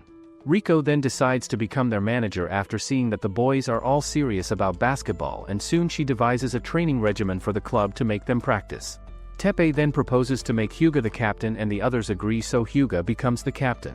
The team keeps practicing day in and out, and soon the Inter-High tournament arrives in which they participate as well. They win their matches one after another, and before the finals, Hyuga acknowledges Teppei as well. They both vow to become the best team in Japan, and soon they arrive at the court to play their match against Kurosaki Daiichi. They also come across Taiko Middle School's Generation of Miracles, which intimidates them. Their match versus Kurosaki Daiichi begins, in which they play relatively well thanks to Hyuga's 3-pointers and Teppei's dunks. At the end of the match, Hanamiya gets switched in the game and he notices that Teppei's leg seems out of order, so he signals his teammate to push him even harder. Teppei gets pushed around and he soon collapses on the ground due to pain in his knee. Hyuga thinks that Hanamiya has done something, but he cannot do anything without proof, and Teppei gets taken out in a stretcher. Siren wins the match with on-point lead and the players all rush to the hospital to meet Teppei. They tell him about their win and he in return tells them that he can join them back in 1 week since his leg was just sprained. They believe him, but after they have left, Hyuga asks Teppei to tell him the truth. Teppei reveals that his knee is badly injured and after rehab, he can only play basketball after a year, and for a year only, since playing basketball is strenuous for his health. Hyuga then vows to become the best team in Japan after 1 year. Siren and Kurosaki Daiichi's teams arrive at the court and Tuu's team also drags Aemon to watch the match with them. Kai's also arrives at the court with his team and both teams warm up. Hyuga reminds Hanamiya about the dirty trick he pulled off last year, and Kuriko and Kagami tell Hanamiya that they will beat him at any cost. The first-year players rush towards Teppei to help him in his taping, and he realizes that Hyuga must have told them about his incident. Riko then correctly tapes his knee and he thanks the first years for their support. The match begins and right off the bat Kuriko gets the ball. He uses his vanishing drive technique to move past a player and he then passes the ball to Teppei, who uses an alley-oop to score 2 points. The game resumes and Kurosaki's players start doing dirty tricks like pushing on the player's foot and aggressively pushing them around, which goes unnoticed by the referees. One of Kurosaki's players jumps in the air and is about to fall on Hyuga when Teppei comes to block him. Hanamiya then taunts Teppei that they almost had Hyuga, and Teppei declares to take down Hanamiya no matter what happens. One of Kurosaki's players aims to score a basket and Kagami avoids being stepped on, but the player then pushes himself against him and elbows him. Kagami is about to punch him back when Kuriko rushes at him and pushes him to the ground. He reminds him that they have to defeat the players with basketball only, and the first quarter then ends with Kurosaki Daiichi in the lead. During the break, Teppei notices that Hyuga's arm is bruised, so he tells the team that he will stay inside as a defender while they should all be on the offense. Nobody agrees, but he doesn't listen to them. In the second quarter, Kurosaki Daiichi's players brutally attack him by elbowing him and punching him without making it too obvious, but he still manages to shoot 2 dunk shots. Hyuga becomes furious to see this, so he tries making a 3-pointer shot, but he fails. Kagami also rushes ahead in anger, but he pushes against Kurasaki's player and gets a foul instead. Teppei then advises the others to play in their own style, and Hanamiya then gives a signal to his teammates. Suddenly one of them falls on Teppei and elbows him in the eyes. Teppei recalls that he came back in the team to become a shield for his teammates, and he gets up again with renewed spirit. The second quarter ends with Siren leading the game with 5 points. As the players leave the court, Kuriko asks Hanamiya whether he really enjoys winning like this, and he replies that he wants to crush all Goody Two Shoes players. He boasts about how he made Teppei injured last year, and Siren's players become furious to hear this. Kagami kicks stuff around, and meanwhile Hanamiya meets Ayaman in the washroom. Ayaman warns him that his team will lose and that it's because he made Kuriko angry. The third quarter begins and Kuriko gets the ball, so Kurasaki's players rush to stop him. One of the players assumes that the trick behind Kuriko's move is that he moves around the player whenever the player blinks. He tries to block him without blinking, but still Kuriko moves around him and passes the ball to Kagami, who dunks the ball. Kuriko is then switched out, and Hanamiya also switches his teammate named Kentaro in the game. Imayoshi tells his team that Kurasaki's coach quit last year, and that's why Hanamiya is both the captain and coach of the team. Kentaro enters the court and the game resumes as Izuki tries to pass the ball, but this time his pass gets stolen. Kurosaki scores some points, and after a while the ball goes to Izuki again, but when he passes the ball, Kentaro steals the ball from him. The team finds this suspicious since Izuki is an excellent point guard, but Izuki keeps losing the game and soon Kurosaki catches up to Siren's score. Imayoshi tells his team that Hanamiya is actually a genius IQ-wise and that he can recall any game in his brain, due to which his steals are very accurate. The third quarter soon ends with Siren at a loss, and Kuriko suggests to his teammates that he is going to stop playing as a team player to defeat Kurosaki. In the last quarter, Izuki passes the ball to Teppei, but Kuriko steals the ball and passes it to Kagami, who dunks the ball. Hanamiya fails to predict the shot and Kuriko keeps passing the ball around, which helps Siren increase its score. The assault on Teppei also continues, and Riko then announces a timeout. She decides to switch out Teppei, and the team then heads back to the court without him. The team hangs on thanks to Kuriko's selfish passes, but when the ball is passed to Hyuga, he still fails to make a proper three-pointer shot. TWO's members discuss that Hyuga's shoulders seem tense, and Teppei apologizes to Riko for speaking so harshly to her. Hyuga rushes towards the basket, but Hanamiya stops him and reminds him that he is their next target after Teppei. They both rush after the ball, which ends up going out of bounds, and Hyuga recalls his promise to Teppei a year ago, in which they promised to make Siren the best team in Japan. The ball comes to Hyuga again, and he makes a perfect three-pointer shot. Next up he goes for another three-pointer shot, but he does a feint instead and passes the ball to Izuki, who scores a basket. The team feels motivated once again to win the game, and meanwhile Hanamiya starts having anger issues. He gets the ball next, and in anger he tries to smash it at Kuriko, but Kuriko dodges his attack. Hanamiya then laughs out loud like a crackhead and rushes ahead to score a goal. He jumps beside Hyuga and makes a teardrop shot, due to which Kurosaki's score exceeds Siren's score. With less than 1 minute left, Kuriko makes a fast pass to Kagami across the court, and Kagami then dunks the ball. Hyuga continues to make his pointer shots, and Kagami dunks the ball at the ends as well. Finally the buzzer rings and Siren wins the match with an 8 points lead. The team celebrates its win while Hanamiya whines about losing badly. Ayaman leaves the court, and on the other side, Shotoku also wins the cup and qualifies for the Winter Cup. Siren's players prepare to leave while Kuriko practices some basketball on his own. Kagami joins him, and soon enough the team prepares to face the whole generation of miracles in the Winter Cup. Riko takes the boys to the hot springs to refresh themselves before the Winter Cup, and they tease Kagami for being a foreigner who wears swimming trunks in the hot springs. Hyuga asks him to rub his back, so Kagami takes a cleaning brush and scrubs his back with it, which almost kills him. In the meanwhile, Kuriko washes his dog in the bath too, and Kagami then washes Hyuga's back with a scrub brush that injures him again. The boys decide to peep at the girl's side, so they ask Kagami to lift one of them. Kagami lifts one of them up, but soon Kuriko starts to become dizzy due to too much steam, so Kagami takes him out. Still the rest of the boys keep trying to take a peep, and one of them even finds a peeping hole, but just then Riko appears behind them and beats all of them into a pulp. She returns to the female side, where suddenly Momoi joins her. On the boys' side, TWO's team joins them in the water as well, while Ayaman brings Kuriko some juice. Momoi tells Riko about something special, and meanwhile the boys compete with each other on who can stay in the steam room the longest. Imayoshi congratulates the Siren boys on reaching the Winter Cup, and Ayaman tells Kuriko that he has seen his new move. Imayoshi tells the boys that their first opponent in the Winter Cup is TWO Academy, and both Riko and Hyuga tell Momoi and Imayoshi not to underestimate them. Kagami also arrives and tells Ayaman that he will win this time. Siren's team then leaves the hot springs and Riko tells them that she has prepared a training camp for them. She takes them to the gym where they meet Riko's dad Kagetora and he asks them to take off their shirts. After assessing their bodies, he begins training them by making them run drills, and soon he lectures the team on how they can improve their play. He scolds Hyuga for playing inefficiently in their last game and Teppei tells the others that Kagetora was actually once a player in the national Japanese team. Kagetora then shows Hyuga how to make a shot by jumping back quickly. Riko tells the boys that Kagami has gone back to Los Angeles, America to become stronger under the training of the person who originally taught him basketball. Kagetora then makes the boys train in the mountains and he explains to Riko that the second years can probably train a special move in the remaining days, but he doesn't know what to do with a special player like Kuriko. He reveals that he has already advised Kuriko about a wall that he will likely face in future.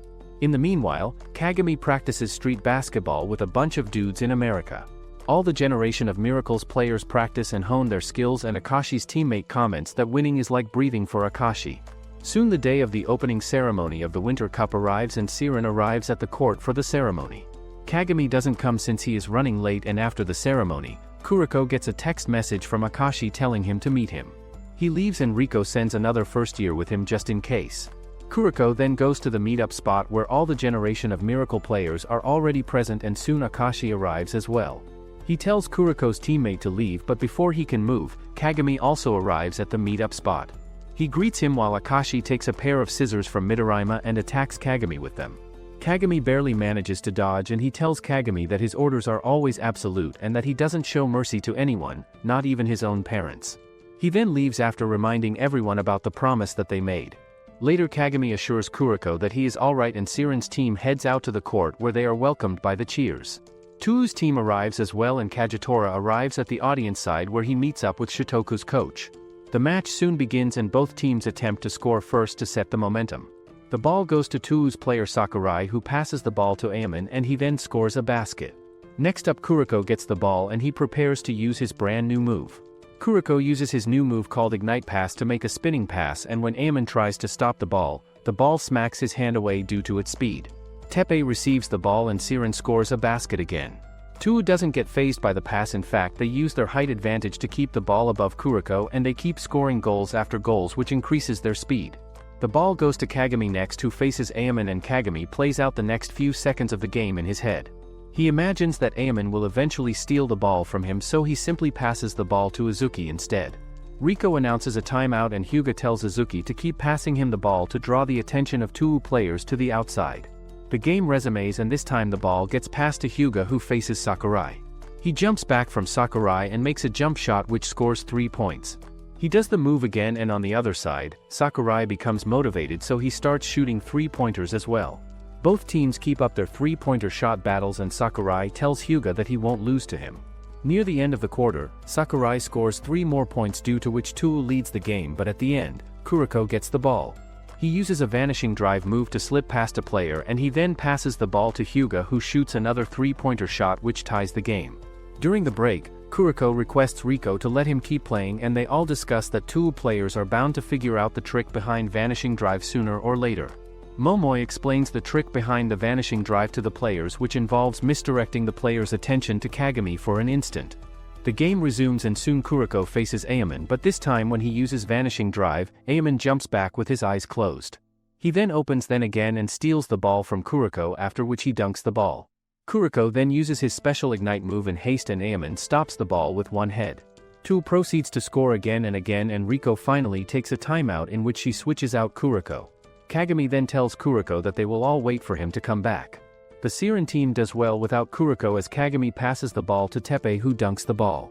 Kagami then faces Aemon who changes his pacing to get past Kagami.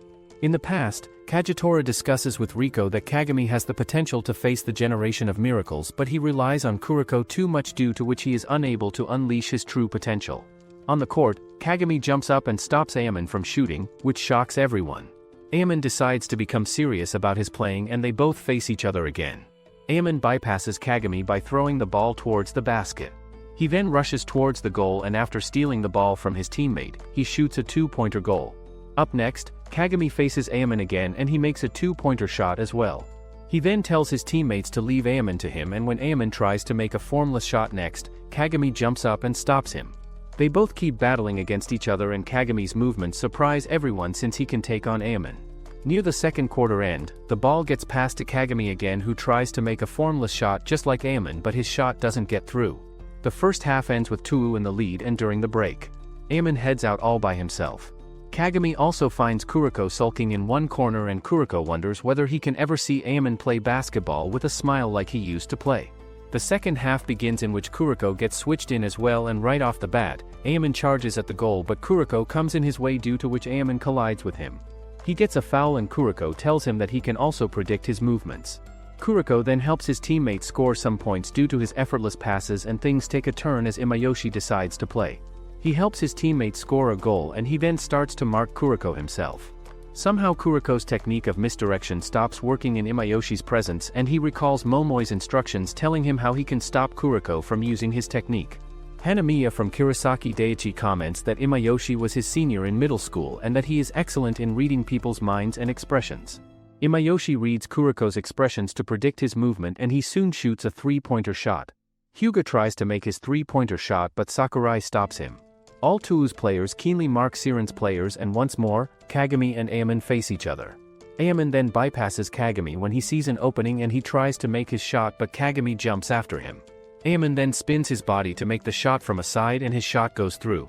Soon Tuu's score keeps increasing, and even Kuriko's misdirection stops taking effect. Imayoshi tells Kuriko that they can always try next year, but Kuriko recalls how he overheard Teppei telling Hyuga that Winter Cup is his last tournament due to his injury. Kuriko tells him that they will win this year, and Tuu's players notice that Siren hasn't given up yet. Suddenly Izuki uses the vanishing drive move on Imayoshi to move past him, and he then scores a basket. Up next, Hyuga also uses the same move to get past his opponent, and he also makes his three-pointer shot. The players realize that since Kuriko's misdirection is not taking effect, they are able to focus more on him, and due to this the others are able to slip past their focus. Since Kuriko is the main focus of attention, his lack of misdirection means that he can never use misdirection in the future matches against Tuu, but Kuriko still decides to give it his all just to win this match. Kagami bypasses Animaan with Kuriko's help and dunks the ball. The score gap finally decreases, but just before the third quarter ends, Imayoshi scores a three-pointer shot to annoy Siren players. The fourth quarter then begins, and Animaan enters the court with a smile on his face like his old self. Right off the bat, Hyuga scores a three-pointer shot, and Animaan then scores some points. Kagami wonders how he can stop Animaan, and Hyuga assures him that his teammates are with him. Hyuga then makes another three-pointer shot, and Sakurai rushes to make his own shot as well. Animaan tells him to pass the ball to him, and when he gets the ball, he goes against Teppei. He makes his shot, and Teppei gets a foul for pushing him, so Animaan gets another free throw. He makes his shot, which earns him 2 points, and the match resumes as both tries keep scoring points. Tuu leads the game by 10 points, and Kuriko consults Kagami and Teppei for something. When the ball goes to Animaan next, the three of them triple team to stop him, but still Animaan goes through them. He jumps in the air, so Kagami jumps on his left and Animaan jumps sideways. He then makes his shot, but he misses the basket ring due to being distracted by Kuriko, who was in his line of sight. The game resumes, and Kuriko intercepts a pass, after which he passes the ball to Hyuga. Just when Hyuga is about to make his shot, Sakurai charges at him, and Tuu gets a foul. Hyuga gets 3 free throws, and he scores 6 points due to the free throws. Animaan realizes that his team is near losing, and he goes in zone, which is a trance-like state in which rarely any player can enter. He takes the ball and immediately rushes around Kagami, after which he scores a goal. He scores points after points in an ultra-focused state, and Riko then takes a timeout. Kagami asks his teammates to let him handle Animaan for now, and when everyone is back on the court, he takes on Animaan one-on-one. Animaan still bypasses him easily, while Kagami tries hard to catch up to his speed, and Kuriko then saves the ball from going outside by rolling outwards. Animaan still keeps besting Kagami, and Kagami starts to feel hopeless. He recalls his last failed game, and suddenly he enters the zone as well as he taps the ball away from Animaan. Both players face each other with complete focus, and they move with ultra-fast speed which the others cannot seem to follow. They keep trailing each other and blocking each other's movements. Since their strength is almost the same, neither one of them gives up any goal. A minute passes by without any goal, but suddenly Kagami bypasses Animaan and scores a basket. Animaan's zone starts to reach its time limit, but in Kagami's case he has the support of all his teammates which push him even further. Animaan jumps to score a basket as well, but Kagami jumps above him and smacks the ball away from his hand, causing Animaan to land on his butt. Hyuga then scores a basket, and 1 point behind, the team rushes to score one more time. With a few seconds left, Kagami corners Animaan, but he still manages to score one more time by throwing the ball from the corner. With a 3-point difference, Hyuga gets the ball but he passes it to Kagami next, who jumps to dunk the ball. Animaan stops him in midair, so Kagami passes the ball to Teppei at the last second. He jumps up and scores a basket while Tulu's defender gets a foul for pushing Teppei. Siren gets a free throw and Hyuga tells his team that they will miss the free throw so that they can make a rebound and score 2 points instead to win the game rather than tie it by making a free throw. Teppei then deliberately misses the free throw while Kagami and Animaan jump up for rebound. Animaan throws the ball back at the court but Kuriko catches it and throws it back to Kagami, who jumps above Animaan to catch it. He then dunks the ball and Siren's score increases at the last second. The match ends and Siren wins the match. Kuriko and Animaan fist bump each other afterwards, and later Imayoshi makes his junior Kasamatsu the new captain of the team since the third years are retiring. Meanwhile, Animaan tells Momoi that he wants new practice to begin practicing as soon as possible. After the match, the team decides to gather together to eat food, but since eating out is expensive, they decide to head to Kagami's house, which is nearby. They find Kagami's house, which is surprisingly huge and simple, where he lives alone. Riko heads to the kitchen to prepare food and they start dreading the outcome since they don't want to die. Riko then brings a hot pot for them which is filled with fruits and vegetables, and surprisingly they find the food delicious. Kuriko thanks Kagami for everything and they have a gay sentimental moment about working harder in the future. Suddenly Kuriko collapses and soon all players start to fall unconscious one by one. Kagami discovers that Riko may have put his expired supplements in the hot pot and he then passes out as well. Later they all wake up and decide to head home, but one of them comes across a girl in one of the rooms. The girl turns out to be actually Kagami's master Alex, who taught him basketball, and she reveals that she used to be a pro basketball player but she has retired now. She tells the boys that she is Tatsuya's master as well, who is in Yosen, and she then asks them to take her to the next match. The next day, they all watch Shotoku's match against another team and Alex feels surprised to see such talent in Japan. On the way back she takes Kagami with her and she tells him that Tatsuya's skills are also on the Generation of Miracles player and that she needs to teach him another skill as well. Meanwhile Kuriko goes to meet up with Animaan and asks him to teach him how to shoot the basketball. Animaan tells him that he hasn't been able to sleep since he lost against Siren and he agrees to teach Kuriko. In the upcoming days, Kagami practices with Alex while Kuriko practices his shooting skills with Animaan. Finally, the day of the next match arrives in which 32 teams will compete against each other. Kuriko and Kagami remain benched while the rest of the players head to the court to play their second match against Nakamiya High School. Imayoshi studies for his exams with his teammate and he remembers that it's Siren's second match. On the court, Nakamiya keeps scoring against Siren and Siren's players keep missing their shots. Imayoshi comments to his friend that teams like Siren have a chance at losing because they get too relaxed after a big win. Riko takes a timeout and Hyuga lectures others about their ultimate goal. Riko then gives a slap to all of the players and they all head back. Kagami tells Hyuga that he and Kuriko are available to play as well and he assures him that they will win. Riko somehow slaps all the players sitting on the bench as well, and soon Siren gets its energy back as they start playing rightly. They win the match against Nakamiya and afterwards they also win their third match in which Kuriko and Kagami get to play as well. Meanwhile, something unusual happens during one of the other matches in which Yosen's opponents fail to score any points while Yosen scores 80 points against them. Alex then meets up with Tatsuya while Yosen's coach Araki takes them to see Siren's match DVD since they are their next opponent. Alex tells Tatsuya that she will be cheering for both of her apprentices and he tells her to stop treating him like a kid since he can play better than her. Siren's players also watch a recording of Yosen's match and Kuriko concludes his shooting practice with Animaan. He seems to have improved and Animaan wonders why Akashi never taught him the skill since he was the one who even taught him basketball. Siren and Yosen arrive at the court for their match and they put all the best players in the starting lineup to play aggressively right from the start. Murasakibara tells Teppei that he will defeat him and Kagami says the same thing to Tatsuya. The match begins with Murasakibara catching the ball, but the referee announces a violation that he caught the ball too early. The ball goes to Hyuga who tries to make his shot but Murasakibara stops him by easily jumping above him. On Riko's advice, Kuriko passes the ball to Kagami on the other side of the court and he jumps to make his shot but Murasakibara stops him as well. Yosen's team scores the first point and Kuriko passes the ball quickly to Uzuki to make a counterattack but Murasakibara stops him again. He remains rooted under the basket net due to which none of the attacks of Siren players work, and when Hyuga tries to make a long shot, Murasakibara stops him by jumping above and touching the ball. Yosen keeps scoring in the first quarter and at the end, Teppei, who has been training his hands' muscular grip, stops Yosen from making a rebound. The first quarter ends with Yosun leading the game with 18 points and Animaan also arrives in the audience with Momoi. In the second quarter, Teppei tries to score over Murasakibara, but when it doesn't work, he passes the ball to Kagami, who tries to make a forced dunk. Murasakibara shuts him down as well and Kagami passes the ball to Kuroko instead. Kuroko then makes a weird shot that disappears in front of Murasakibara just like his vanishing drive, and Siren then scores its first 2 points. Animaan tells Momoi that he only taught Kuroko how to stop shooting according to the textbook version. Siren's players start scoring points thanks to Hyuga and Maito, but Yosun's captain Okamura keeps blocking Kagami due to his big size. He even scores points while he is shutting down Kagami, and Teppei advises Kagami to remember his training. Kagami then lowers his body while he is facing Okamura, and when Okamura tries to score a basket, Kagami blocks his shot by jumping above. The ball is ultimately passed to Kuroko, who makes his shot over Murasakibara. The first half ends, and during the break, Riko tells the team that Teppei has to defeat Murasakibara in the second half while Kagami has to defeat Tatsuya at any cost. Coach Araki shares similar advice to the Yosun team and the second half begins. The ball goes to Tatsuya, who finally faces Kagami. Some time ago, Tatsuya tells Murasakibara that he doesn't want to be brothers with Kagami regardless of the outcome of the match.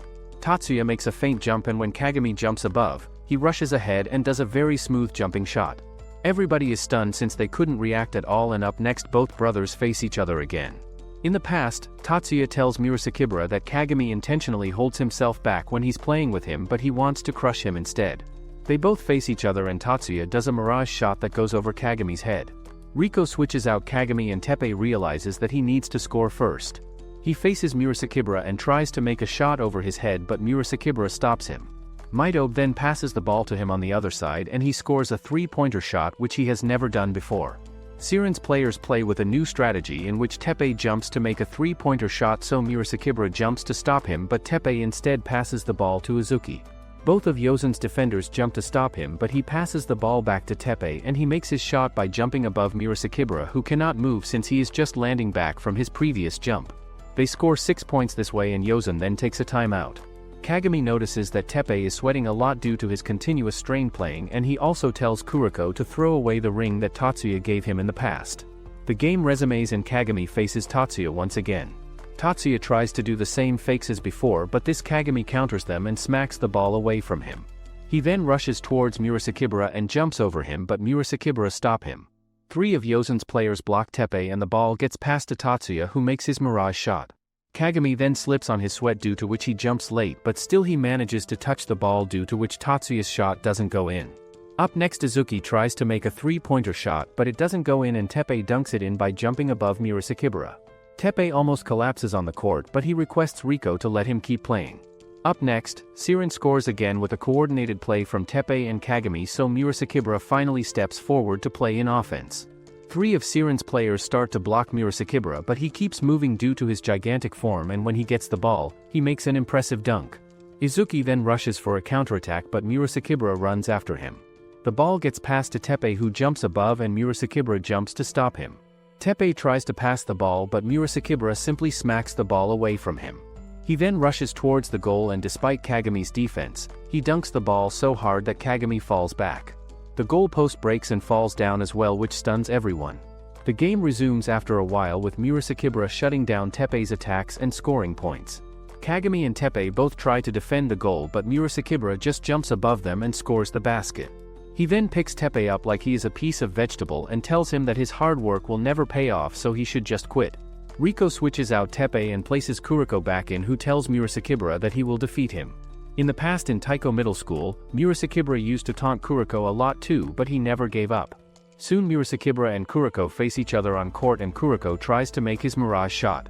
Murasakibara jumps up to block him on Tatsuya's advice, and Kuroko uses his new move to pass the ball to Kagami, who dunks the ball. Murasakibara becomes angry to see their teamwork, so he starts marking Kuroko, and he realizes that he can push Kuroko around easily due to his small height. He receives the ball, and when he turns around he accidentally ends up pushing Kuroko, due to which he gets a foul. Siren then uses a new formation in which all players individually get marked, and Hyuga then scores a 3-pointer. In their new formation they keep changing their marks, due to which Kuroko gets more chances to steal the ball and he scores a basket too. Soon their points gap decreases and the quarter ends. During the break, Kagami requests to act as a defender just like Murasakibara, and he vows to defend the goal for Teppei's sake. Teppei becomes all emotional and the break ends with the team going back with renewed spirit. Kagami takes the defender position and Yozen's players pass the ball around to Murasakibara, who jumps over Kagami to dunk the ball. Kagami doesn't give up and next Tatsuya comes at him. He bypasses him thanks to his Mirage move, but just then, he stops suddenly due to Murasakibara's warning, which stops the ball from getting stolen by Kuriko. Tatsuya starts to become pissed, so he rushes at Kagami and makes his Mirage shot again. Kagami figures that he will stop his shot by jumping late just like he did last time, but Tatsuya's shot still goes through. Kagami keeps failing at defense and he wonders whether he can even enter zone to defeat Yozen. Ayaman comments that a person cannot enter zone if they are thinking too much about it. Kai's team also arrives at the court, and when Kagami fails to protect the goal again, Kai's comments that he seems downright pathetic and Kagami decides to give it his all. In the meanwhile, Riko gives a brutal massage to Teppei to help him come back in the game, and he asks her to stay with him for a while. Kagami fails to defend the goal and Siren takes a timeout. The boys brief the players about Riko's instructions and the game resumes. This time Kagami enters zone successfully and he stops Murasakibara from scoring a goal. He goes against Tatsuya next, and this time he manages to stop his Mirage shot. Kuriko gets the ball and he passes it to Kagami, who scores a three-pointer shot. Murasakibara gets the ball next and he tries to dunk the ball with all his strength, but Kagami stops him with all his strength. Murasakibara falls back on the floor and Kai's comments that Murasakibara himself can never enter into zone because he isn't obsessive over basketball like Kagami. Meanwhile, Kagami rushes ahead and passes Tatsuya like it's a piece of cake. He jumps in the air and Murasakibara also jumps to stop him, but Kagami still dunks the ball. Yozen takes a timeout and Murasakibara declares that he wants to be benched. Tatsuya then punches him and he whines about how he can never have skills like him. Murasakibara gets up again and goes back to the court. The game resumes and Tatsuya goes against Kagami again. Kagami jumps above to stop him, so Tatsuya passes the ball to Murasakibara instead, and when moves in front of him to stop him as well, he ends up passing the ball back to Tatsuya, who scores a basket. Kagami then decides to act as a point guard and he coordinates with Kuriko to score a basket. Both teams keep scoring points, however, due to weak defense on both sides, the score just keeps increasing on both sides.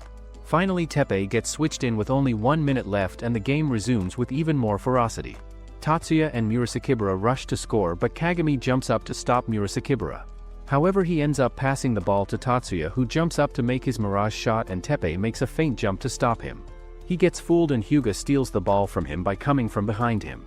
Siren launches a counterattack and Hyuga scores a three-pointer. With a few seconds left, Yozen rushes to score a goal and Murasakibara jumps up to dunk the ball. Kagami jumps up to stop him, but he realizes that Murasakibara is too strong for him. Teppei then jumps behind him and helps him block Murasakibara's shot. Siren once again launches their counterattack and they rush back, but Murasakibara runs ahead of them to stop them. He seems to have entered zone as well and he blocks Kagami's path. Kagami then jumps above and uses the technique taught by Alex to jam the ball into the net.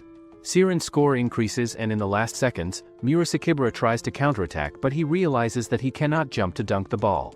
He decides to toss the ball into the net, but Kuriko jumps and smacks the ball away from his hand. The game ends and Siren wins the match against Yozen finally. Tatsuya tells Kagami that they are not brothers anymore and Murasakibara tells Teppei that he is quitting basketball. He goes to his bench and starts crying then, so his teammates try to cheer him up. The team finally starts getting recognized and are requested for an interview by a famous basketball magazine. They decide to do it, but Hyuga fails to relax and reporter asks them which game had the most effect on them, so he replies that it was the Shotoku game that ended in a tie. He asks Kagami the same question and Kagami replies that he just tries his best in every single game, so the reporter asks Riko about what game helped Kagami improve the most. She instantly replies that it was when he played against Ayaman, while recalling how the two played against each other. They almost forget about asking Kuriko, but the second reporter manages to remember and Kuriko replies that he also plays as hard as he can, just like Kagami. After the interview, he stops Kagami and reveals that he is really angry about what happened between Tatsuya and Kagami. He asks Kagami if he is really fine with them not being brothers anymore and questions why it is so difficult to be brothers and rivals at the same time. He takes out Kagami's ring and tells him to go and fix things with Tatsuya, who just went outside. Meanwhile, Tatsuya apologizes to Alex for losing and another guy suddenly appears who starts flirting with her. Tatsuya tries to stop him, but he suddenly tries to punch him and Tatsuya dodges it. He kicks Tatsuya in the stomach and Kagami soon arrives as he sees the guy holding Alex by the neck. Meanwhile, Kai's reveals that there was another dangerous person in the Generation of Miracles before him, and Ayaman learns that a guy named Hizaki will be in the next game Kai's plays, which pisses him off. Outside, Alex escapes his grasp by trying to kick him and he tries to attack Kagami too, but Kai's suddenly appears. He tells them how Haizaki was a player before him in Taiko Middle School and that they should let him go now because he will take their revenge on the court. They go back inside as the match is about to begin and Kuriko confirms that Haizaki was a very good player despite the bad personality. Haizaki recalls the time he first heard about Kai's joining their middle school team and he remembered his name because he felt like Kai's will become a good player. In the present, Kasamatsu calms Kai's down and Kaijo gets the ball at the tip-off so they quickly score. Haizaki gets the ball and runs past even Kai's but he runs through his own teammates which slows him down so Kai's manages to block him which makes him angry. He slaps his teammates for not moving out of the way earlier and they don't say a word which shocks everyone. Kasamatsu gets angry and dribbles past him before scoring with the help of Kai's so Haizaki counterattacks in the next play. He passes to his same teammate who scores using a scoop shot but Kai scores by doing the same in the next play. Haizaki suddenly uses Kasamatsu's dribbles in the next play to dribble past Kai's so Kaijo tries passing and uses another player to score but Haizaki copies him too. Haizaki scores once more and Kasamatsu fails to perform his dribbles so he loses the ball to another player which makes them concede another bucket.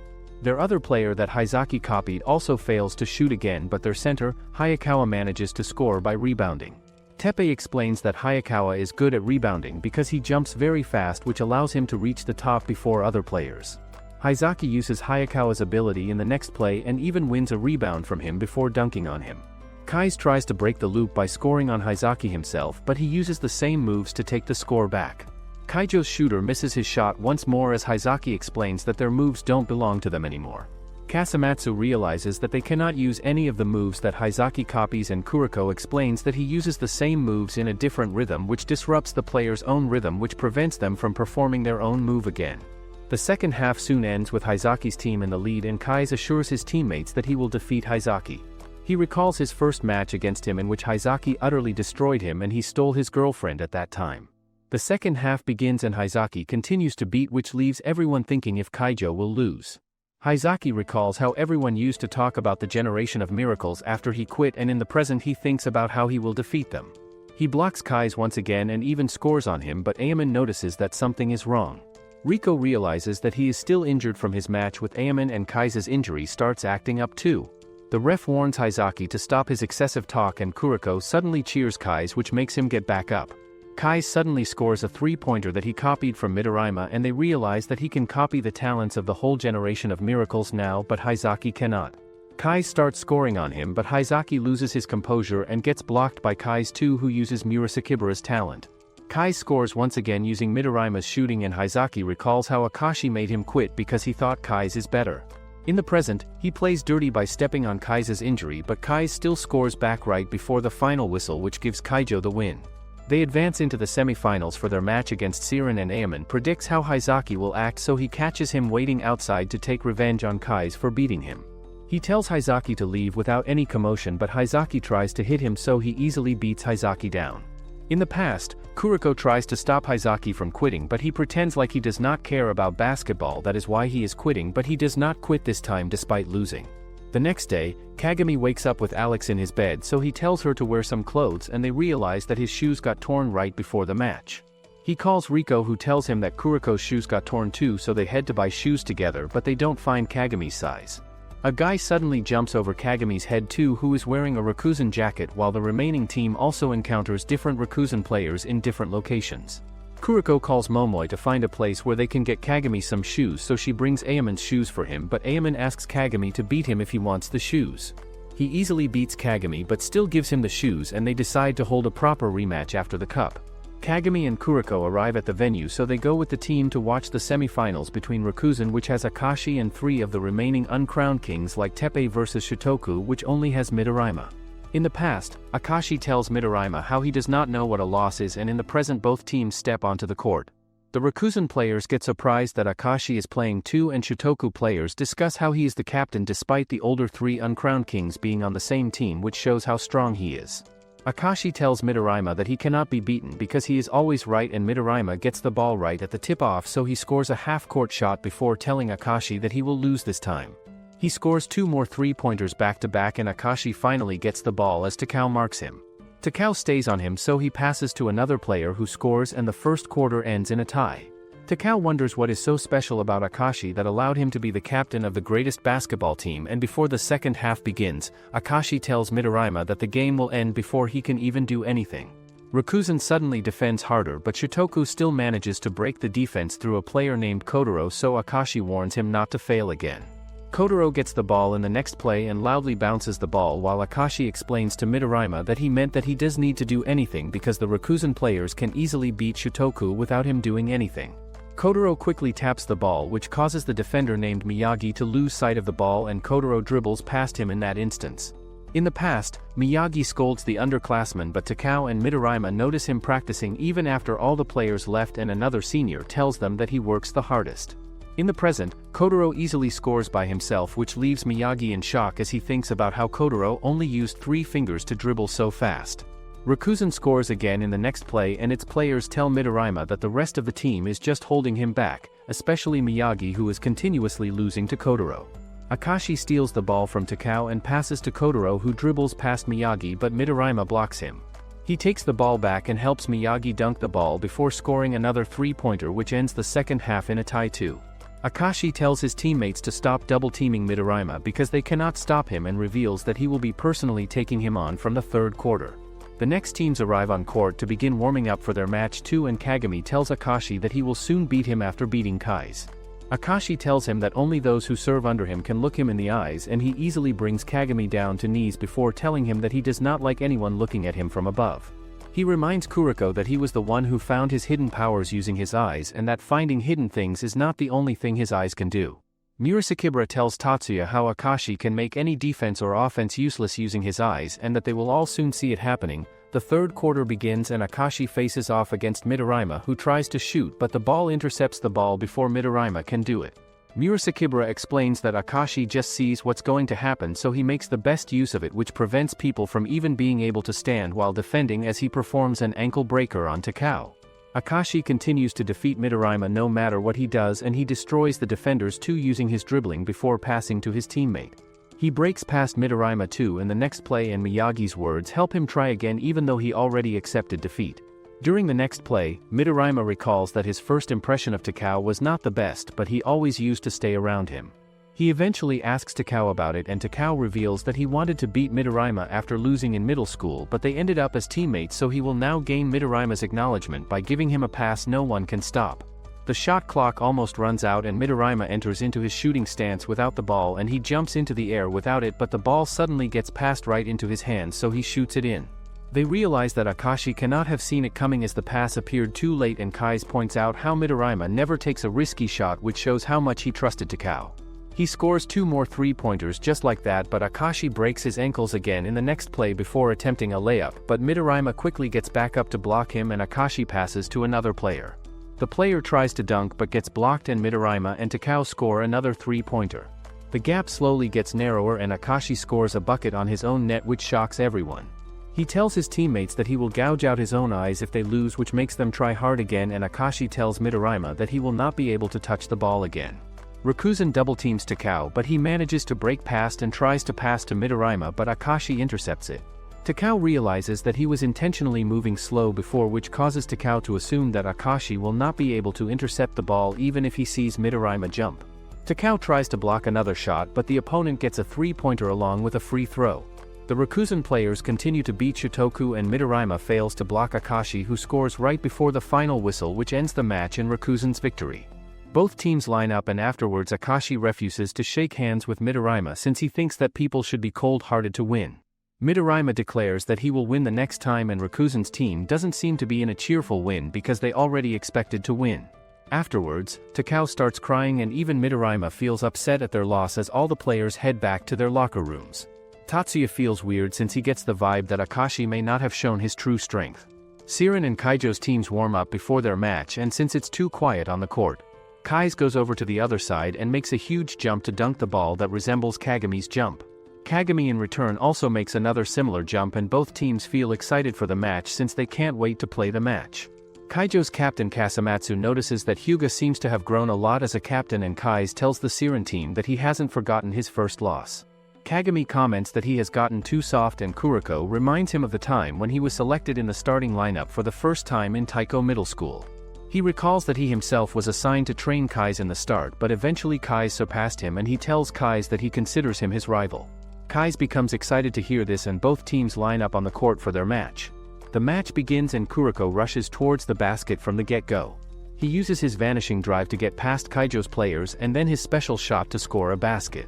Siren's players think that Kais will only use his perfect copy move, which allows him to imitate any player at the end of the match, but to their surprise, he uses the same move as Kuriko to score a basket from a long distance. Up next, when Hyuga tries to score, he uses a block move like Murasakibara and stops him. He then uses Animaan-like swiftness to get past Teppei and he uses Akashi's movements to even best Kagami. He then scores a basket and Siren decides to counterattack. Kuriko prepares to make his invisible shot, but Kais arrives and blocks his shot as well. Kais keeps scoring again and again, due to which Kaijo gets a 13 points lead and finally Kais stops imitating the generation of miracle players. He comments that he is getting tired and since he can only use his imitation technique for 2 more minutes, he decides to reserve his powers for the end of the match. The match resumes, but Siren's players keep messing up the goals.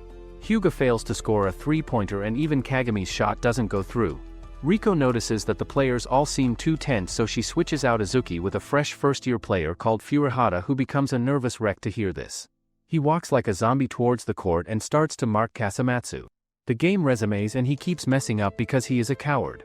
Due to his presence, the pace of the game slows down and Siren players start playing more carefully, due to which they get back their mindfulness. At the end of first quarter, Teppei passes the ball to Hyuga, who then scores a 3-pointer goal. Furuhata keeps making careful passes, due to which Siren gets an edge. In the past, all the first years discuss that training is very hard and one of them comments that he wants to quit at this point.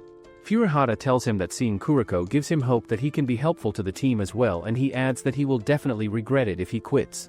In the present, Furuhata helps pass the ball around and he even scores a basket himself. He gets switched out soon and the game resumes with the match centering around Kasamatsu and Azuki. Kasamatsu bypasses Azuki even though Azuki was using his eagle eyes, and Hyuga tells Azuki that Kaijo's players probably think he is the weakest player on the court, due to which they keep crossing him. Once again Kasamatsu and Azuki face each other and Azuki recalls how he had to train more than anyone else under Kajitora's guidance because he learned slowly. Kasamatsu passes him again, but Azuki puts his hand behind him and tips the ball away. Since Kasamatsu can't outsmart him, the ball is passed to Kais instead, who faces Kagami. They both keep going against each other till Kagami jumps above Kais and dunks the ball. Kais remembers how he played against Kagami for the first time and realized that he was just like the players of the generation of miracles. He vows to defeat him, but he keeps getting defeated by Kagami at every turn on the court. Kagami scores 2 baskets over him and even Murasakibara comments that Kais seems to be playing slowly. Suddenly Kaijo's coach calls out to Kais and switches him out. He explains that Kais's leg injury seems to be acting up that he got from the previous match, and even Kasamatsu tells Kais to leave the court. Once Kais is gone, Siren decides to recover their lost points and 2 Kaijo's players start marking Kagami to stop him. The ball goes to Kuriko, who uses his disappearing shot to score points, and after brainstorming, Kasamatsu thinks that he has figured out his shot. Riko thinks that it's time to switch out Kuriko while Kasamatsu faces Izuki once again. This time he steps back, due to which Izuki passes the ball to Kuriko instead, and Kasamatsu then dives towards Kuriko. He also maintains a distance from him, which allows him to see Kuriko's full shot, and when Kuriko releases the ball, Kasamatsu successfully stops him. Riko then switches him out and Kagami tells him to leave everything to him. Kuriko joins the bench while Kagami breaks through 2 players and dunks the ball. He keeps going beast mode on Kaijo's players, due to which Siren earns a few more points, and soon the second quarter ends with a tied score. The teams head to their locker rooms for a break and Riko tells the team that they should carry on their current play style. Kuriko doesn't know what he should do, while on the other side, Kais begs his coach to let him play, but he only allows him to play for the last 2 minutes. Even Kasamatsu orders him that he cannot enter the court, and Kais recalls that past when he joined Kaijo in the beginning. In the past, Kais gives a flashy introduction of himself and Kasamatsu scolds him for acting so mighty. He then lectures Kais that he should respect his seniors since they have dedicated more time to playing basketball, and even though Kais thinks he sounds cool, he doesn't like him. In the present, Siren continues to dominate the game as they keep scoring, and somehow Kaijo's team also keeps scoring, but they fall behind Siren. Hyuga lectured the team one day before their match that they have only just won a practice game against Kaijo and that they shouldn't get too cocky over the win. Currently, Kaijo's players give their best, due to which Siren's players keep losing points. One of Kaijo's players jumps to score a goal and Teppei also jumps to block him. Teppei ends up colliding with him, due to which Kaijo gets a free throw. The player tells Teppei that they have to take revenge on Siren, and when Teppei doesn't say anything back, Hyuga keeps teasing him about having an iron heart. Teppei finally loses it and he yells at Hyuga. They both argue with each other and Izuki tells Kagami to just ignore them. They keep murmuring in the game as well, and Izuki tells Kagami that they used to fight all the time in their first year. Kaijo tries to score once again and Teppei recalls Hyuga from last night. He stops the opponent's attack and soon Hyuga's performance starts to improve as well as he jumps up to match Kaijo's player who keeps marking him. Despite their argument, Hyuga and Teppei coordinate together, due to which Teppei scores a basket. Soon Rakuzan's team arrives at the venue as well to watch the match, and both Akashi and Riko predict that Siren is bound to win the match if they can pull ahead by 15 points. Kaijo tries desperately hard to close the score gap while Kai's begins to have a hormonal episode. He recalls how his team never said anything to him even when they lost against Siren before, and he finally gets up to play the match since he cannot take it anymore. He and Kuriko both approach the referee together to get switched into the game. Kai steps on the court and Kagami gets the idea that he needs to be very careful. Right off the bat, Kai starts using his imitation technique, and this time he combines all the generation of Miracle players' techniques to get past Siren. He scores a goal, and when Kuriko passes the ball to Kagami using his special move, he stops Kagami by using Murasakibara's strength. He then passes the ball to his teammate by using Kuriko's move and Kaijo scores once again. Meanwhile, Riko thinks that Kais may be able to use his imitation technique longer than 2 minutes. Riko takes a timeout and tells the boys about her prediction concerning Kai's imitation technique. On the other side, Kai seems ultra-focused and his teammates feel extra motivated due to him. Kuriko shares an idea through which they can stop Kai's, and Siren's players decide to try it out. The match resumes and Kai's rushes at Kagami from the get-go. He uses Akashi's Emperor Eye to pass him and Kuriko then comes to face him.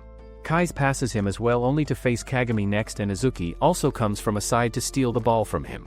Despite 3 people blocking him, Kais uses Kuriko's passing skills to pass the ball to Kasamatsu, and he then rushes ahead. After getting the ball, he jumps up and dunks the ball despite Kagami trying to stop him. He tells Siren players that they can never stop him, and up next he faces Kagami again when rushes towards the basket. This time he scores points by using Kuriko's shooting technique combined with Midorima's shooting skills. The audience starts cheering more for Kaijo as well, and Siren's players start feeling more pressure, which messes up their play. Riko decides to take another timeout, but before she can take it, Kagami rushes at Kais to stop him and ends up pushing against him. Kaijo gets 2 free throws and Kagami tells him that he is not the villain in this story. Siren's players make fun of him for using such a cheesy line and they relax a little. Riko then takes a timeout and Kuriko shares another idea to stop Kais. He proposes that he can use his observational skills to predict which player Kais is going to imitate, and that Kagami can then take on the player. He explains that he will be useless on the court for a while because he needs time to observe Kais, and others decide to give him a chance since they know they have to stop Kais to win the game. The game resumes and Kais scores a few more points due to the 2 free throws.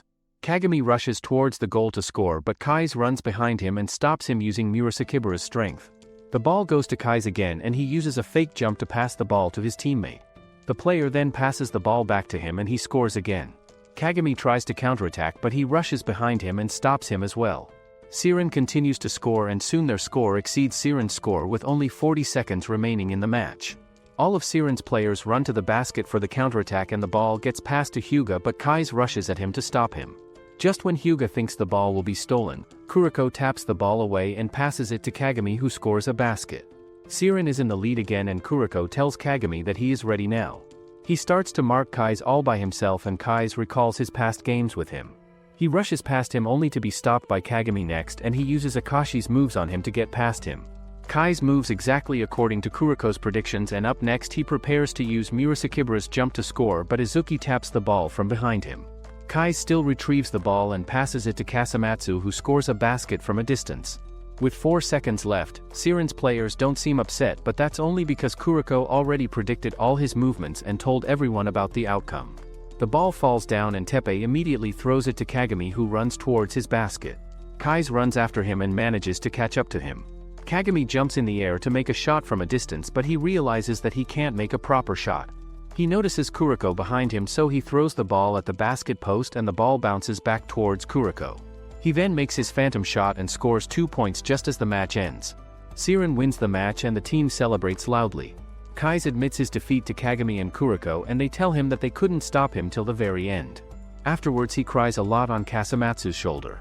The Siren team heads out as well and they notice that Kuriko seems very happy. He explains that it was his first time scoring a goal at the buzzer beater and they all tease him for being so happy. They all head out but Kagami notices that his ring is missing so he heads back to the court to search for it. Midorima joins him there and he warns Kagami about Akashi. Later everyone gathers at Kagami's house and Kuriko shares his sob story in which he started playing basketball in 6th grade. He explains that his friend taught him basketball and they promised to fight against each other in middle school. In the past, Kuriko gets a letter from his friend about how he is joining the basketball club and Kuriko decides to do the same. During the trials for the basketball team, he learns that no one immediately gets selected for the first string and afterwards, Kuriko manages to get selected for the 3rd string but they all get shocked when the manager begins announcing the players selected for the 1st string. Ayaman, Midorima, Murasakibara and Akashi get selected and Kuriko continues to work hard so he can reach the 1st string like them too one day. He even stays late to practice and Akashi soon gets selected as the vice captain despite being only a first-year student. Akashi tells Midorima that they are strong already but they need a 6th player that can help them change the flow of the game in a way that the opponent cannot even predict. One day, Ayaman comes to the court late too and he gets scared when he finds Kuriko there but he decides that they can both practice together every day. The manager tells Kuriko that he is not good enough for the team so he should probably quit which makes him almost give up but Akashi suddenly notices Kuriko one day. He explains that he feels nothing when he sees Kuriko even though Kuriko has been playing for a long time and Kuriko's ability to go unnoticed can become a very powerful weapon for their team. He tells Kuriko to find the rest of the answer himself and to look for him again when he does. He tells Midorima that Kuriko has the potential to be the 6th man, that's why he gave Kuriko the chance to climb up on his own. 3 months later, Kuriko goes to him again and asks to play in a game in which he displays his exceptional passing which makes the manager advance him to the 1st string. He soon gets to play in an official match but trips right at the start so he gets subbed out again. He soon gets switched back in but makes a lot of mistakes and Ayaman begs the manager to give him one more chance. In the next match, Akashi tells him to pass even faster than before and to keep his emotions down which helps Kuriko perform spectacularly. He gets selected as the official 6th man while his childhood friend also manages to get selected as a starter for his own team. After some time, Kai's finally joins and Akashi gets selected as the captain. He decides that they no longer need Haizaki and their coach takes charge of their practice as the national qualifiers come near. Midorima and Murasakibara soon grow apart too as they start getting better at basketball and Kuriko challenges them to a match. Murasakibara and Akashi have a hard time keeping up with Kuriko's team but Kai's and Ayaman start bickering too which makes them all realize that they are being dumb. In the next match, Ayaman utterly destroys the other team all by himself which does not make him feel good and they soon start getting called the Generation of Miracles. Akashi notices how they all get demotivated especially Ayaman when victory becomes certain so he implements a new rule to make them continue to score till the end. Ayaman stops coming to practice so Kuriko asks his childhood friend about how he can help him. He talks to Ayaman about it and tells him never to hold back on the other team. They soon reach the nationals where Ayaman encounters an old friend and Kuriko meets his childhood friend named Ajiwara too. After some time, Taiko goes against Ayaman's friend's team and Ayaman loses all his interest when he sees that even his friend gave up soon after the match started which makes him think about how no one can beat him. Kuriko gets a call and Ajiwara tells him how their team lost so he will not be able to play against Kuriko but will continue to cheer for him. Taiko reaches the final soon and the coach apologizes to Ayaman for making his talents bloom so much that he does not find it fun anymore. He tells Ayaman not to give up playing because he will find someone one day who will give him competition which will make basketball fun for him again and Taiko manages to easily win their 2nd championship. Afterwards, the coach tells the manager that they have the strongest team but they will need to make sure that the players stay together and he collapses after saying that. He gets rushed to the hospital but soon quits being the coach due to his deteriorating health as he makes the manager the head coach. Murasakibara and Midorima start losing interest too and the coach notices it but the principal orders him to continue making them play no matter what. Ayaman runs out of practice one day and the coach tells him that he does not need to come to practice if he does not want to but he needs to play in all of the games no matter what. Kuriko tries to make him come back but Ayaman objects that there is no point in practicing because he can easily beat everyone even without Kuriko's passes. Murasakibara tries to quit practice too so Akashi tries to force him to play by challenging him to a match but Murasakibara prevents him from scoring. Akashi gets shocked that he might lose for the first time in his life and he awakens his Emperor's Eye for the first time. He steals the ball back and easily defeats Murasakibara using it but tells the players to do whatever they want as long as they can continue to make the team win. He tells Kuriko to give up too, and Midorima tells Kai's about how Akashi has two personalities. Akashi tells Kuriko that his second personality has taken over now, for which only winning matters and they don't need teamwork as long as they can win. Momoi tells Kuriko how no one talks to each other anymore like they used to, and she thinks about how they don't smile while playing anymore. After a certain match, Kuriko finds a lost belonging of a Siren player, so he goes with Momoi to return it, and they notice how the Siren players are having a lot of fun. Ajiwara sees Kuriko once again during the third championship, and he notices that Kuriko is not smiling anymore either. Kuriko gets injured in a game, so Ajiwara goes to see him, but he encounters Akashi, who notices that Ajiwara is from the team they are going against in the finals. He tells Ajiwara that Kuriko will not be playing the match against them, and Kuriko asks Akashi not to hold back during the finals as it will be rude to the other team. During the match, Kuriko goes to watch it and realizes that they are just playing around with Ajiwara's team. He starts crying and later asks the boys why they did that, but their replies make him realize that it's pointless to make them understand. He decides to quit playing basketball and he goes to meet Ajiwara, but learns that the game against Taiko broke him so much that he quit too. Ajiwara's teammates tells Kuriko that Ajiwara did not want him to quit playing and that he should make the coldness in his teammates melt by defeating them. In the present, Siren learns the whole story and they scold Kuriko for trying to quit in the past, which makes him laugh. The next day, Hyuga cuts Riko's hair and almost asks her to go on a date with him if they win, but she ends up sneezing on him, which ruins the moment. The rest of the players also prepare for the final match in their own way, and Kagami goes to meet Tatsuya where they both reconcile. Kuriko recalls all the moments he spent together with his teammates while Tuu and Kaijo encounter each other on the way to the match. Shotoku and Kaijo go head-to-head for the third place, and Shotoku takes the win as Kai's does not play due to his injury. Rikuzen and Siren step onto the court to warm up, and Kuriko tells Akashi that he will be showing him Siren's basketball. The announcer introduces all the Siren players one by one, and during the introduction for Rikuzen, they notice a player that feels similar to Kuriko. The match finally begins and Kagami decides to take the tip off. He manages to get the ball and Kuriko instantly launches a super fast pass, but Hyuga fumbles it. Rikuzen's pretty boy named Leo blocks the layup and Akashi passes to another player who gets blocked by Kagami. He comes face to face with Akashi and jumps right over him to take the first bucket of the game. Ayaman reveals that he taught Kagami how to enter the zone, but he never expected that Kagami would use it as soon as the match started. He jumps up to make another shot the same way, and the Rikuzen defender tries to stop him, but it goes over his head. Ayaman explains that the zone consumes stamina the same way water disappears from a tub when you take out the plus, and that Kagami will be exhausted before the halftime if the Siren players let him continue.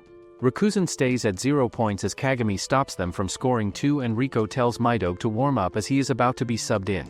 She explains that they need to make sure that Kagami only focuses on offense so his stamina does not run out, and she subs Midog in for Kuriko. The boys tell Kagami to focus only on offense, and Akashi decides to mark Kagami himself. Izuki passes the ball to Kagami, who passes by Akashi despite him using the Emperor's Eye, and he jumps up to perform his iconic Meteor Jam, but he misses it. Akashi tells him that he deliberately let him pass, and Riko explains that Akashi did so to make Kagami take a wider step, which would lead to him missing the shot.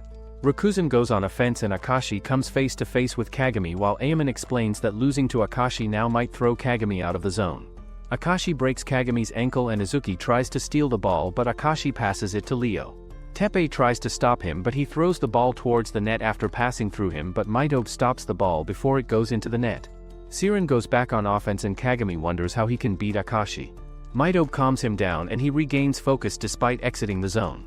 Siren scores and Riko sends Kuriko back in so they can continue to score even without Kagami's zone.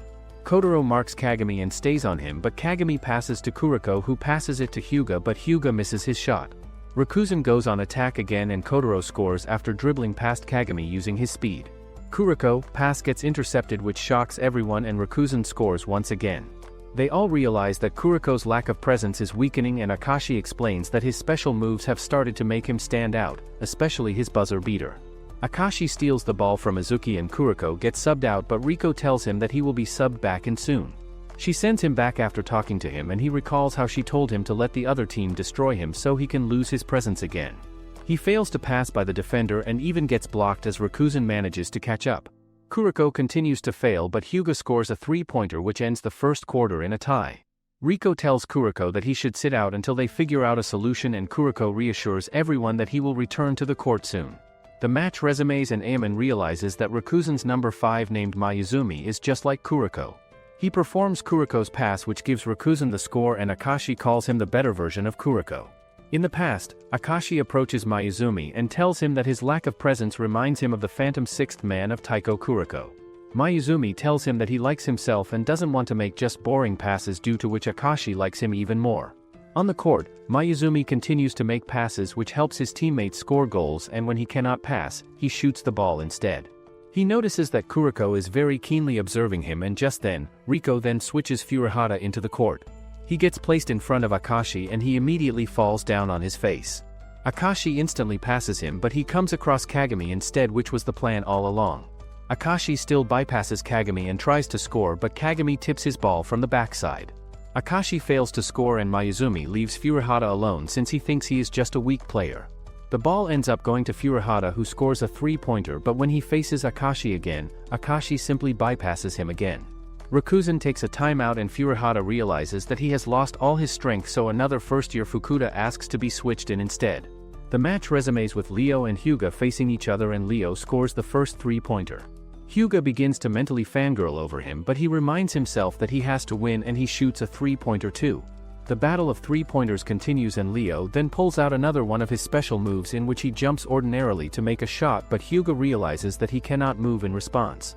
Leo scores 3 points and he tells Akashi that he can go one more time. He faces Hyuga again and jumps, so Hyuga jumps to stop him. He then lands back and jumps again, due to which not only does he score points but Hyuga makes a foul. Leo gets a free throw and he earns more points this way. Teppei decides to stop the defender named Nabuya, but Nabuya stops him due to heavier weight and strength. Nabuya reminds him that he once lost against him in middle school and that Teppei advised him to hone his skills, due to which he has been training his muscles. Teppei continues to lose to Nabuya and slowly the score between the teams continues to increase because Rikuzen's members score points individually one by one while Siren's players struggle to block their attacks. Fukuda becomes tired, so he gets switched out as well, and the score gap increases to 25 as Akashi makes an alley-oop shot similar to Kagami. The third quarter finally begins, but Siren does not lose hope and they attack aggressively as Hyuga makes a 3. Rikuzen goes on offense and Leo makes another 3 along with getting a free throw by making Hyuga foul. He tries to object to the referee out of desperation, but he ends up getting another technical foul for arguing, which brings his foul count to 4. Kagami gets the ball again, but Akashi steals it and Siren calls a timeout as everyone assumes that Siren cannot recover now. Kuriko gets subbed in again and tells Akashi that he won't give up till the end, but Akashi tells him that his determination is meaningless as they cannot win against him. Kuriko and Mayuzumi come face to face and Mayuzumi tries to shoot after dribbling past him, but Kagami blocks him, which allows Siren to score. They let Mayuzumi shoot in the next play, which makes him realize that Siren would rather have him score than letting Akashi have the ball, which pisses him off. He scores once again, but Siren also scores in the next play and Kuriko manages to disappear from Mayuzumi's sight. He intercepts the ball and passes to Kagami, who dunks it in. Mayuzumi realizes that Kuriko intentionally made him stand out more so he himself could disappear, and he quickly sends an inaccurate pass to Kotaro, who misses the shot.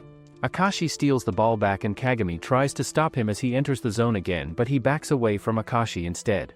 Akashi almost shoots but realizes that Kagami can still reach him despite the large gap, and Amon explains that Kagami is even deeper into the zone than last time. Akashi uses Mayuzumi to pass the ball to Nabuya, who scores, but Kagami blocks Mayuzumi again in the next play as Kuriko intentionally lets him pass through. Siren scores once again and Rikuzen takes a timeout, but they keep Mayuzumi in the game despite his poor performance. Akashi uses Mayuzumi's newly made presence to direct Kagami's attention to him, which allows Rikuzen to score. He does the same in the next play, which allows Nabuya to score on Teppei, but Siren scores back using Kuriko's fast pass. Kotaro tries to dribble past Izuki, but Izuki does not let him pass, so Kotaro uses all 5 fingers the next time, which allows him to score. They match up once again and Kotaro wins this time too, but during the third matchup, Izuki almost manages to steal the ball. Kotaro accidentally steps into Kagami's range while avoiding him, and Siren goes on offense as Kagami scores an alley-oop from Izuki. Kotaro loses temper and accidentally passes to Mayuzumi, but Kuriko intercepts the pass, which allows Siren to score once again. He gets extremely angry but calms himself down and asks Akashi to not pass the ball to him for the time being. Akashi and Kagami come face to face and Kagami tries to go deeper into the zone, but Akashi uses the moment of distraction to score. Leo gets the ball in the next play and he misses the shot due to Kagane's unpredictableness, but Rikuzen still scores at the rebound. Siren scores back thanks to Kagami's assist and Nabuya taunts Teppei for passing, but Kagane calms Teppei down. Leo gets the ball again and Kagane manages to obstruct his vision, but the ball still goes in. Hyuga finally realizes how to stop Leo's threes thanks to him and asks to be subbed back in despite 4 fouls. The third quarter ends and Hyuga prepares to step back into the court while Akashi warns Leo to stay on guard against Hyuga. Mayuzumi something wrong with Akashi and Teppei's knee starts hurting, but he steps back into the court without saying anything. Kuriko passes the ball to Hyuga as soon as the match resumes and he instantly scores a 3-pointer. Leo gets the ball in the next play and tries to make Hyuga foul again, but Hyuga does not fall for it as he makes Leo miss the shot. Teppei uses all his strength despite the injury and wins the rebound against Nabuya. He passes to Kagami who dunks it in, which makes Nabuya lose his temper and Leo and Hyuga come face to face again in the next play. Leo takes the shot and Hyuga manages to block it for the first time and Kuriko passes the ball to Teppei who is under the net.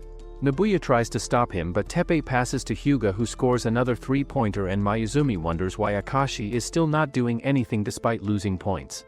He notices Akashi passing the ball to avoid Kagami and Akashi recalls trying to enter the zone deliberately like Animaan.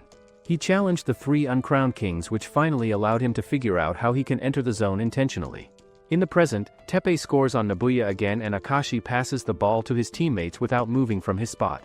Leo recalls how Akashi told them that his trigger to enter the zone is when he loses hope in his teammates and tries to achieve victory by himself. Kagami gets the ball and rushes to perform another meteor jam, but Akashi easily swipes it from him as he enters the zone. He easily dribbles past Kagami and the whole Siren team alone before scoring, which shocks everyone.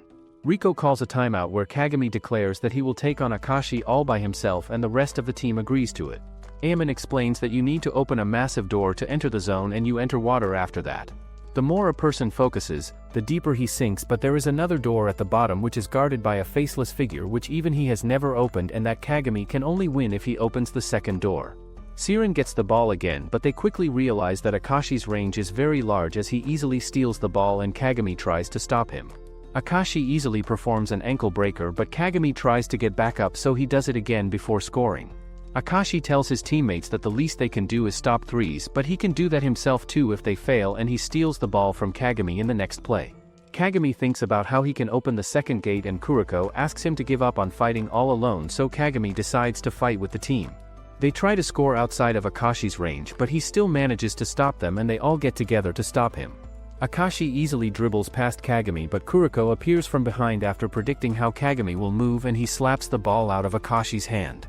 Kagami gets the ball and Akashi catches up to him, so he tries to perform an alley-oop using Kuriko, but Akashi steps in between again. Kagami finally opens the second gate slightly and dunks over Akashi's head, which makes Murasakibara recall how Akashi unlocked the Emperor's Eye the last time he was losing. Akashi misses his next shot, which shocks everyone as he leaves the zone and the gap comes down to 10 points. He gets distracted and keeps losing the ball out of shock, so he finally passes to Leo, but Leo misses his shot too. Siren attacks again and Hyuga scores with a layup. They score once again in the next play as Akashi loses a ball and Rakuzan calls a timeout as the gap comes down to 2. The coach almost subs him out, but Mayuzumi asks Akashi who he really is, which makes Akashi recall his earliest memories. His second personality tells him that he is a weakness that emerged from the want to always win that is also cracking because he lost for the first time. His first personality comes back out and he starts smiling as he thanks Mayuzumi for helping him come back to his senses again. The game resumes and Kagami notices how Akashi is playing differently as he quickly passes by and passes accurately to Leo as Kuriko realizes that Akashi is back to his old self. All the Taiko players realize that the Akashi they knew has returned and Akashi utilizes his teammates, which helps them score. Kagami thinks about how he felt a chill despite Akashi being weaker than the rest of the generation of miracle players. Akashi tells Kagami that he has returned to his previous self and won't change much anymore, but his teammates will. He enters the zone and his teammates enter it too, but Riko explains that it's not a real zone because Akashi used the Emperor's Eye to unleash their hidden potential, which allowed them to enter it. Siren players have a hard time keeping them in check and Kagami faces them alone, but he ends up getting scored on as his stamina runs out. He exits the zone and Siren fails to defend without him as they also start running out of steam. Ajiwara suddenly cheers for Kuriko with a basketball in his hand to show that he did not quit, and Animaan, Kai's, and Midorima cheer for them too.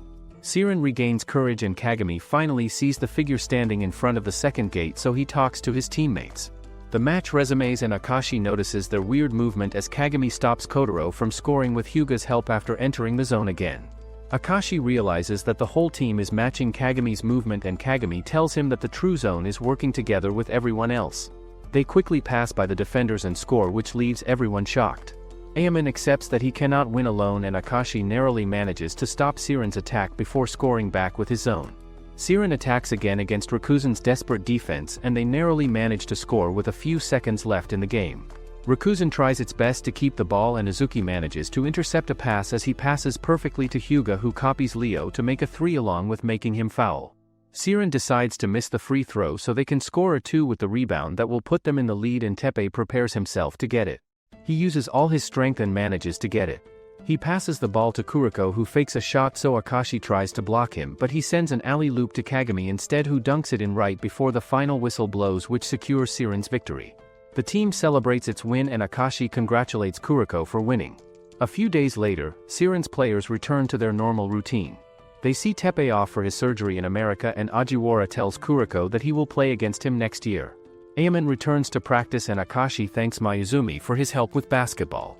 When Kagami joins his middle school, he tells his class that he has come from America and that his dream is to become an NBA player.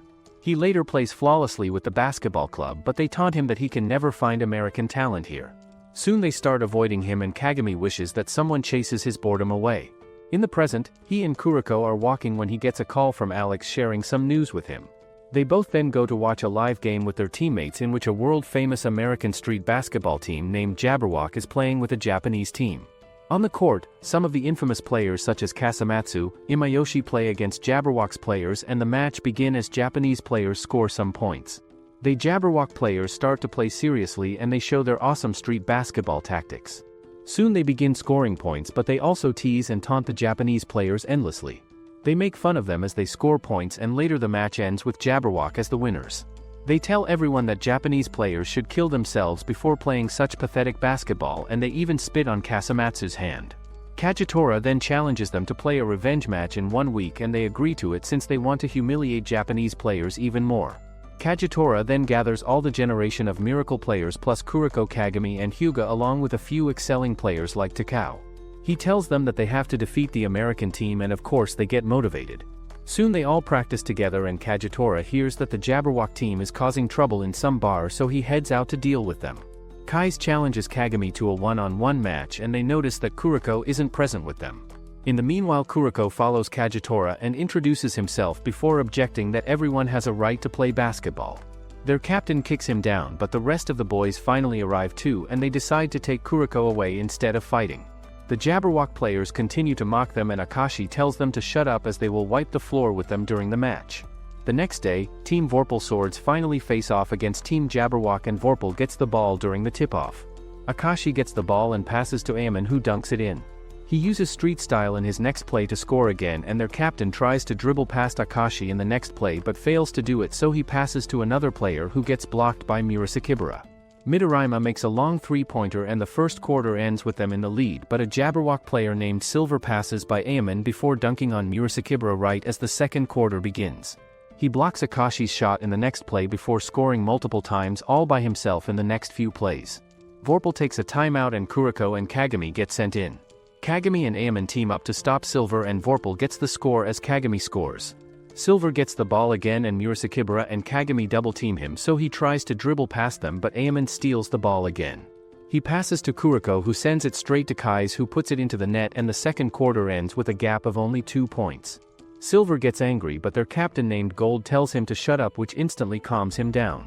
The third quarter begins and Gold passes to an open teammate so fast that no one sees the pass. Kuriko and Kagami's combo play gets blocked in the next play and Gold performs his instant pass once again to send the ball to Silver, who dunks it over Murasakibara. Jabberwock continues to score due to Gold's passes, which widens the gap again and Akashi gets subbed in for Kuriko. Animaan enters the zone and Kais uses perfect copy to steal the ball from Silver before they team up to score the point. Jabberwock scores again using long shots, so Kais asks Animaan to let him handle Silver alone and this pisses him off. He loses his temper and Kais steals the block using his perfect copy of Murasakibara before rushing to score while recalling how Kasamatsu told him to avenge his loss. He dunks over Silver and enters the zone while using the perfect copy side by side.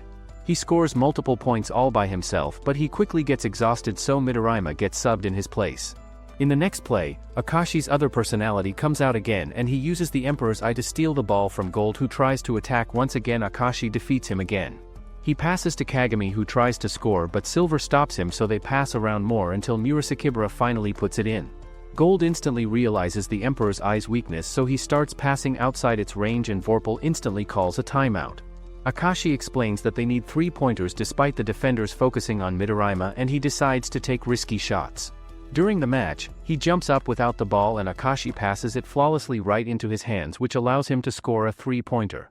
He scores 2 more consecutive 3-pointers and the gap comes down to 3 points. Gold gets the ball and says that he is very excited to play against someone with the same ability, as he reveals his own Emperor's Eye. He reveals that his Devil Eyes are different from Akashi's Emperor Eyes, and he manages to break past Akashi before passing to another player who shoots it into the net. Gold explains that Akashi can only predict the future of the player he is focusing on, while he can predict the future of every player on the court. Akashi gets the ball in the next play and he goes head-to-head against Gold, but they come out even, so he passes to Ayaman, who gets blocked by Gold before he can score. He leads the counterattack and performs an ankle breaker on Akashi before scoring on Kagami while managing to get a free throw as well. Murasakibara helps Akashi up and asks them to let him go against Silver in a one-on-one, so Gold is left alone. He ties his hair and faces off Silver but gets blocked on his first attempt. He faces off once again and loses this time too, but he starts feeling excited. He blocks Silver in the next play and manages to score him. He scores on him once again, but he falls down due to the collision and the doctor reveals that he cannot play anymore due to a broken bone. They realize that Silver made him fall intentionally, which makes them furious, and Kuriko asks to be subbed in Murasakibara's place. Jabberwock tries to attack in the next play, but Ayaman and Kagami simultaneously enter the zone as they defend the net. Akashi leads the counterattack and Gold tells him that Akashi cannot beat him, but Akashi replies that he does not need to defeat him as their 6th man has arrived. He passes to Kuriko, who sends it right to Ayaman, and Silver tries to stop him, but he scores from behind the glass. Kuriko intercepts a pass as soon as the next play begins and performs a phantom shot to score, but Gold quickly takes it back after dribbling past the whole team before dunking on Kagami. The two teams score one after another and the match finally comes down to the last few seconds with Jabberwock in the lead by 4 points. Gold gets the ball and Akashi talks to his other personality about their Emperor's Eye might be incomplete because they separated, so they need to combine together to unlock its full potential to beat Gold. The other person decides that Akashi is right and they need to win, so the two join together for the first time. Akashi predicts the whole court and predicts that Gold will most likely take the best route, which allows him to successfully steal the ball from him. The rush to counterattack as the Jabberwock players rush to defend, but he passes the ball to Midorima, who shoots a 3-pointer which brings the gap to 1 point. Gold gets the ball again in the last 10 seconds and he thinks about how they need to hold the ball on offense, which will secure the victory. He and Akashi go head-to-head, but he keeps possession of the ball until Kuriko appears out of nowhere to steal it out of his hands.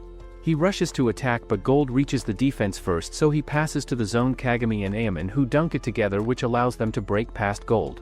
The match ends and Vorpal Sword secure the victory with a 1-point lead as all the Japanese spectators rejoice about how the trash talkers were proved wrong. After the match, Kagetora treats everyone to food due to joy, and outside, Kagami tells all the Siren boys that he will soon be heading to America as a famous basketball college has scouted him thanks to Alex, which will help him reach the NBA, and they all get shocked when they hear about it. Kuriko reveals that he already knew about it and supports his decision because he knows how much Kagami loves basketball. Kagami explains that he thought about it a lot and he really wants to go to America, so Hyuga scolds him for not telling them sooner. They all explain that they are obviously going to support his dream, and the generation of miracle players also arrives as they overhear the talk about Kagami leaving for America. They also support his decision, and Ayaman complains about not being able to play a revenge match against Kagami, so Akashi suggests that they should play a final farewell match between Siren and Generation of Miracles.